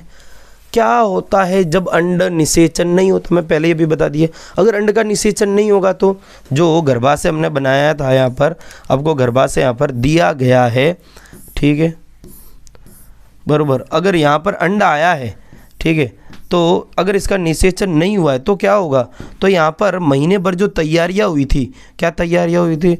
रक्त का बढ़ोतरी होना, रक्त की मात्रा का यहाँ पर जमा हो जाना, ये जो संरचना होती है कुछ ज़्यादा गद्दीदार बनने लगती है। ये वेलकम करने के लिए होती है कि भाई साहब आप आओगे यहाँ पर 9 महीने टिकोगे। लेकिन ये तभी आता है जब शुक्र कोशिका यहाँ आएगी। अगर ये नहीं आएगी तो फिर ये संरचना धरी रह जाती है। तब क्या रहता है? यदि अंड कोशिका का निषेचन नहीं हो पाता है तो ये लगभग 1 दिन तक जीवित रहती है। इसका टाइम कितना होता है? Only 24 hours. ठीक है, कितना? सिर्फ 24 घंटा। इसलिए आपको पता होना चाहिए पढ़ाई लिखाई भी ज़रूरी होती है, क्योंकि पूरे महीने के अंदर अंडा से सिर्फ एक बार आता है, 1 दिन आता है। और जब 1 दिन आता उस समय शुक्र कोशिका पहुँच जाए तो माता गर्भवती बन सकती है। अभी नर और मादा मान लीजिए उन दिनों में साथ नहीं रहे हो, ठीक है, जिसमें ये यहाँ पर आई हो, और फिर सासुएं कोसती रहती है बहुओं को कि हाय कल मुई 12 महीने बीत गए, तुम हमको एक पोते का मुँह ना दिखा पा रही है। जबकि उसका पुत्र जो है कलमुही, जिसको बोल रही है, जो औरत बोली, उसका पुत्र वहाँ कितने दिन आ रहा है, यानी मान लीजिए काम पे जा रहा है, धंधे पे जा रहा है, महीने में शायद 2-3 दिन वो घर आ रहा है, लेकिन उन दिनों में घर नहीं रह पाता जिन दिनों में यहाँ पर ये उपस्थित होता है। तो वो दिन कौन से होते, वो आप 12th में पढ़ोगे। ठीक है, उसके लिए आपको बायोलॉजी लेना पड़ेगा, क्योंकि अंडा से प्रत्येक माह 1 अंड का मोचन करता है। हर महीने में ये 1 अंड का मोचन करता है। अतः निषेचित अंड की प्राप्ति हेतु गर्भाशय की प्रति माह तैयारी करते हैं। गर्भाशय क्या करता है? हर महीना तैयारी करता है। अतः इसकी अंतःभित्ति मांसल और स्पंजी हो जाती है। ये मांसल और स्पंजी हो जाती है। ये अंड के निषेचन की अवस्था में उसके पोषण के लिए आवश्यक है। अगर अंड निषेचित हो जाता है तो इसके पोषण के लिए ये बहुत ज़रूरी है। ये तैयारियाँ बड़ी ज़रूरी है। ठीक है, परंतु निषेचन न होने की अवस्था में, अगर ये निषेचन नहीं होता है, इस परत की भित्ति की आवश्यकता नहीं रहती है। अतः यह परत धीरे धीरे टूटकर योनि मार्ग से रुधिर एवं म्यूकस के रूप में निष्कासित हो जाती है। तो ये टूटकर धीरे धीरे योनि मार्ग से होती हुई क्या रुधिर यानी रक्त और म्यूकस यानी चिपचिपा पदार्थ या चिपचिपा रुधिर के फॉर्म में बाहर आ जाती है। इस चक्र में लगभग 1 मास का समय लगता है, मतलब तैयारियां करना और वापस टूट जाने में कितना, लगभग बोला है, लगभग 1 महीने का समय लगता है। तथा इसे ऋतुस्राव या रजोधर्म कहते हैं और हम लोग इसको पीरियड साइकिल भी कहते हैं। ठीक है, माहवारी, और ये लगभग 2 से 8 दिनों की होती है। मेरे को कभी कभार है ना एनसीईआरटी वालों पे शक होता है कि अच्छे से पढ़े लिख के आओ भाई। ठीक है, मेरे को ये वाला दिन बड़ा बेटर लगता है, 3 से 5 वाला। मैं तो 12th में यही पढ़ा था। ठीक है, 2 से 2 दिन की किसी का मतलब पीरियड साइकिल होता है क्या नॉर्मली? ये एबनॉर्मली हो सकता है, एबनॉर्मली तो 10 दिन का भी होता है। एबनॉर्मली मतलब एक असामान्य बात, वो 1 दिन का भी होता है कभी कभार, हार्मोन में चेंज हो जाए तो वो बात अलग होती है। नॉर्मली 3 से 5 दिन, 2 से 8 दिन, 8 दिन मतलब क्या है, शरीर में से रक्त निकालना कि पानी निकालना है। ठीक है, देख लो ये एक स्ट्रक्चर है। ठीक है, अच्छा पीरियड साइकिल है, उसमें यूज़ किसका करते हैं आप देख रहे हो भाई, ये पैड है। ठीक है, अक्षय कुमार ने मूवी बनाई थी पैडमैन, और यहाँ पर ये इसको एक कप बोला जाता है ये। ठीक है, इसका भी यूज़ किया जाता है, लोगों को पता ही नहीं है, मतलब नॉर्मली लोग तो इसका भी मान यूज़ करना सीखे। ठीक है, और इसको टैम्पॉन बोलते हैं। ठीक है, इसका भी यूज़ होता है। ये एक रुई के फॉर्म का स्ट्रक्चर होता है, उसको यहाँ रखा जाता है। ठीक है, तो ये क्या हो जाता है, तुरंत ही रक्त को सोख लेता है, और इसको यहाँ से इसका पीछे से डोरी यानी एक मजबूत धागा होता है। ठीक है, और इस भाग को जब यहाँ रखा जाता है, इसको पकड़ के बाहर निकाल दिया जाता है, तो रक्त को तुरंत सोख लेता है। ठीक है, और इसका भी यूज़ किया जाता है, इसका भी कर सकते हैं। ये जो यूज़ करने वाली चीज़ें उनके, और इन महीने के अंदर देखो पहले से कितने दिन दिए, देखो 5 दिन, कितने 5 दिन इन दिनों रक्तस्राव होता है। और आपको बता दूँ, अंडा से यानी अंडा से इससे जो अंड का निर्माण कब होता है, 24 घंटे के लिए जो रुकता है, वो कौन सा दिन होता है, वो होता है लगभग 10वें से लेकर 17वां दिन, और मोस्ट प्रोबेबली होता है 14वां दिन। ठीक है, बाकी फिर तैयारी अगर इतने दिनों तक नहीं आता है तो ख़त्म, और इधर से वापस डिग्रेड होना शुरू हो जाता है, और इधर से वापस टूटना चालू। ठीक है, चलिए भाई, अब कक्षा 9 में हम पढ़ चुके हैं कि भाई एक व्यक्ति से दूसरे व्यक्ति को रोगों का संचरण अनेक प्रकार से हो सकता है, क्योंकि यौन क्रिया में प्रगाढ़ शारीरिक संबंध होते हैं। यौन क्रियाएं जब होती है तो शारीरिक संबंध बनता है। अतः इसमें आश्चर्य की कोई बात नहीं है कि अनेक रोगों का लैंगिक संचरण भी हो। सीधी सी बात है, प्रगाढ़ यहाँ पे शारीरिक संबंध हो रहे हैं। तो जब आप बोलते हैं कि एक हाथ है आप बार बार धो के आओ, हम किसी को सर्दी है उसको दूर बिठाते भाई कि मास्क पहन के आओ, ये करो वो करो। ठीक है, तो क्या यौन क्रियाओं के बाद रोग नहीं फैल सकते? बिल्कुल फैल सकते हैं। ठीक है, तो इसके लिए इनको रोकने के लिए क्या किया जा सकता है, या फिर रोग किस किस टाइप के होते हैं? तो इसमें जीवाणु जनित यानी बैक्टीरिया वाले रोग कौन कौन से हो सकते हैं? गोनोरिया और सिफिलिस। मोस्ट टाइम पे आप याद रखेंगे यहाँ से कौन कौन से बैक्टीरिया से जो होते हैं वो कौन से हैं, गोनोरिया और सिफिलिस कौन सा। और वायरस की वजह से कोई रोग हो जाता है तो वो कौन सा होता है, मस्सा और HIV एड्स। भाई ये तो खेल खल्लास कर देता है इंसान का। ठीक है, समझो कि टिकट कंफर्म है अगर ये रोग हो जाए। ह्यूमन इम्यूनो वायरस या एक्वायर्ड इम्यूनो डिफिशियंसी सिंड्रोम इसका फुल फॉर्म होता है। लैंगिक क्रियाओं के दौरान क्या इन रोगों के संचरण का निरोध संभव है? क्या इन रोगों को रोक सकते हैं लैंगिक क्रियाओं के दौरान? तो शिश्न के लिए आवरण अथवा कंडोम के प्रयोग से इनमें से अनेक रोगों के संचरण का कुछ सीमा तक निरोध संभव है। और कंडोम के प्रकार में से एक प्रकार ये यहाँ पर मैंने दिया है, और साथ ही में मैं यहाँ पर फैक्ट वाली बात बताऊँगा, रियल वाली बात। शायद आप में से अधिक लोगों को पता होगा कि पुरुषों के लिए कंडोम आते हैं, लेकिन मादाओं के लिए भी कंडोम होते हैं। ठीक है, ये मादाओं के लिए आपके बुक में लिखी है ये बात। ठीक है, लेकिन आप समझ नहीं पाते इस चीज़ को।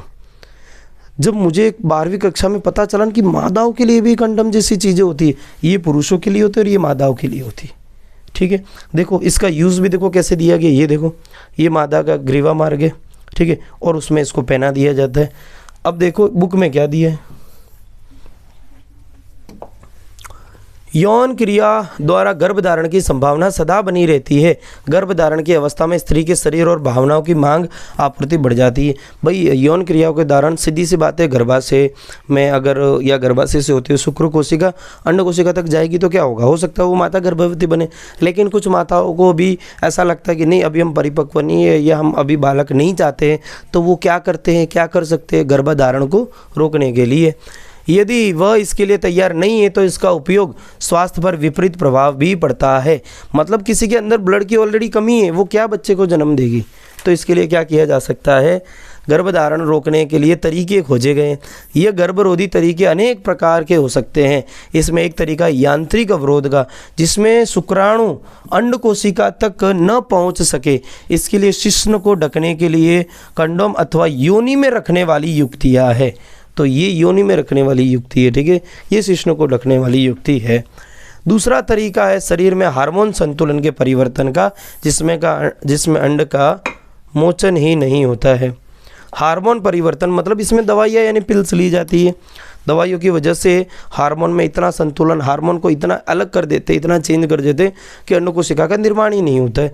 लेकिन इसका हानिकारक प्रभाव भी होता है, किसका, दवाइयों का यानी गोलियों का यानी पिल्स का।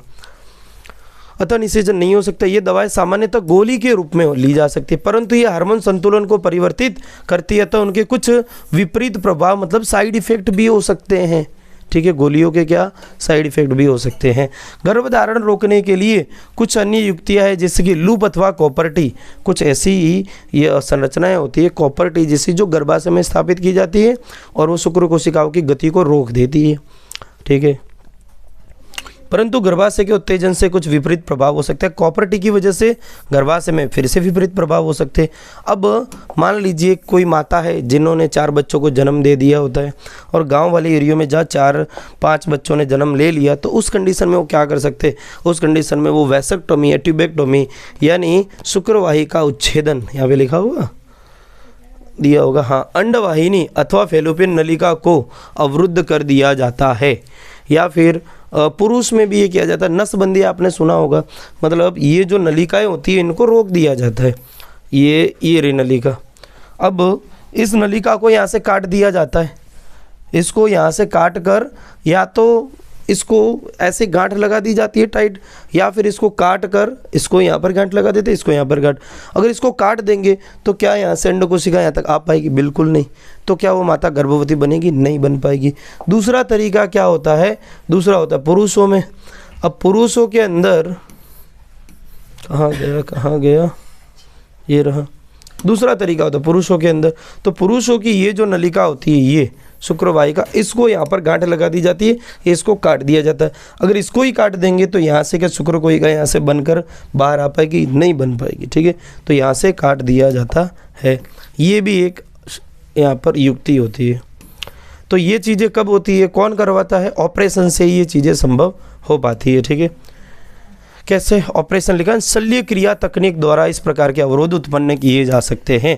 यदि भी शल्य तकनीक भविष्य के लिए पूर्णतः सुरक्षित है, परंतु सावधानी पूर्वक की गई शल्य क्रिया से संक्रमण अथवा दूसरी समस्याएं उत्पन्न हो सकती है। सॉरी, असावधानी पूर्वक, यानी कुछ ऐसे कैसे अरे गहरे डॉक्टर से अगर तुम जाओ और बोल दो कि जाओ भाई मेरी शुक्रवाही का काट दे, बांध दे, मेरे को आगे जाके बाप नहीं बनना, ऑलरेडी 10 बच्चे हैं मेरे पास, तो किसी थर्ड क्लास व्यक्ति से अगर आप जाके ऑपरेशन करवाते हो तो हो सकता है आपको संक्रमण भी होवे। ठीक है, आगे क्या दिया है? शल्य क्रिया द्वारा अनचाहे गर्भ को हटाया भी जा सकता है। शल्य क्रिया मतलब ऑपरेशन द्वारा। अगर कोई माता गर्भवती बन चुकी है, जैसे 3 माह की 4 माह की, तो ऑपरेशन द्वारा उस गर्भ को हटा भी दिया जा सकता है। ठीक है, इस तकनीक का दुरुपयोग भी लोग करते हैं, लोगों द्वारा किया जाता है। कब किया जाता है? जब उन्हें लड़कियां नहीं चाहिए होती है। लोग बोलते नहीं पहले चेक करवा लो लड़का है कि लड़की है, तो बोलते लड़की है, तो नहीं ऑपरेशन फटाफट निकलवा लो उसको, हमें तो लड़का चाहिए पहला, या लड़का ही चाहिए। ऐसी कुछ चीज़ों का लोग दुरुपयोग भी करते हैं। ठीक है भाई, और आगे जाकर हमारा कुछ क्वेश्चन है यहाँ पर, परागण क्रिया निषेचन से किस प्रकार भिन्न है, अलग है भाई। दोनों भिन्न आप्लिक लोग के स्वयं बनाकर। शुक्राशय और प्रोस्टेट ग्रंथि की क्या भूमिका हमने पढ़ ली है। दोनों अपने स्त्राव डालते हैं, दोनों ऐसा स्त्राव डालते हैं, ऐसे तरल माध्यम देते हैं जिससे शुक्राणु उसमें गति कर सके। साथ ही साथ कुछ ऐसे पदार्थ डालती है जिसकी वजह से शुक्राणुओं को एनर्जी प्राप्त यानी ऊर्जा मिलती रहे। यौनारंभों के समय लड़कियों में कौन से परिवर्तन दिखाई देते हैं वो हमने पढ़ लिए। माँ के शरीर में गर्भस्थ भ्रूण को पोषण किस प्रकार मिलता है, तो प्लेसेंटा द्वारा मिलता है। कैसे मिलता है हमने समझाया, वो आप लिख लेंगे। यदि कोई महिला कॉपर टीका प्रयोग कर रही है तो क्या उसकी यौन संचारित रोगों से रक्षा करेगा? नहीं भाई, नहीं करेगा। कॉपर टी रोगों से रक्षा नहीं करता है, ठीक है। रोगों से रक्षा करने का एक ही इलाज है, सबसे पहले ही बता दिया था, ठीक है। अलैंगिक जनन मुकुलन द्वारा होता है। देखो अलैंगिक मुकुलन द्वारा किसमें होता है? लेशमानिया, ईस्ट, अमीबा, तो इसमें उत्तर रहेगा ईस्ट। निम्न में से कौन मानव में मादा जनन तंत्र का भाग नहीं है? तो ये है शुक्रवाहिका, ये इसका उत्तर है। ये मादा जनन तंत्र का भाग है, ये भी है, ये भी, ये नहीं है, तो किसका भाग है? ये नर जनन तंत्र का भाग है। पराग कोश में क्या होता है? पराग कोश में क्या होते हैं? पराग कण होते हैं। एनसीईआरटी के अभ्यास के प्रश्न उत्तर हैं। फाइनली अलैंगिक जनन की अपेक्षा लैंगिक जनन के क्या लाभ है? लैंगिक जनन के बहुत लाभ है, भिन्नता उत्पन्न होती है। मानव में वृषण के क्या कार्य है? वृषण का कार्य है शुक्र कोशिका का निर्माण करना, और वृषण जो शुक्र कोशिका के उत्पादन के लिए तापमान को कम बनाकर रखता है, यानी कम रखता है। साथ ही टेस्टोस्टेरोन का निर्माण भी करता है। ऋतुस्राव क्यों होता है? क्योंकि ऋतुस्राव इसलिए होता है कि गर्भाशय ने जो भ्रूण के लिए तैयारियां की होती है, अनिषेचन यानी निषेचन न होने की स्थिति में वो तैयारियां कुछ काम की नहीं रह जाती है, तो वो ऋतुस्राव वहाँ पर होने लगता है। पुष्प के अनुदार्य काट का नामांकित चित्र बनाई हम बना चुके हैं। गर्भ निरोधन की विभिन्न विधियाँ कौन कौन सी है? अनेकों विधियाँ बुक में पढ़ लीजिएगा। एक कोशिक एवं बहुकोशिक जीवों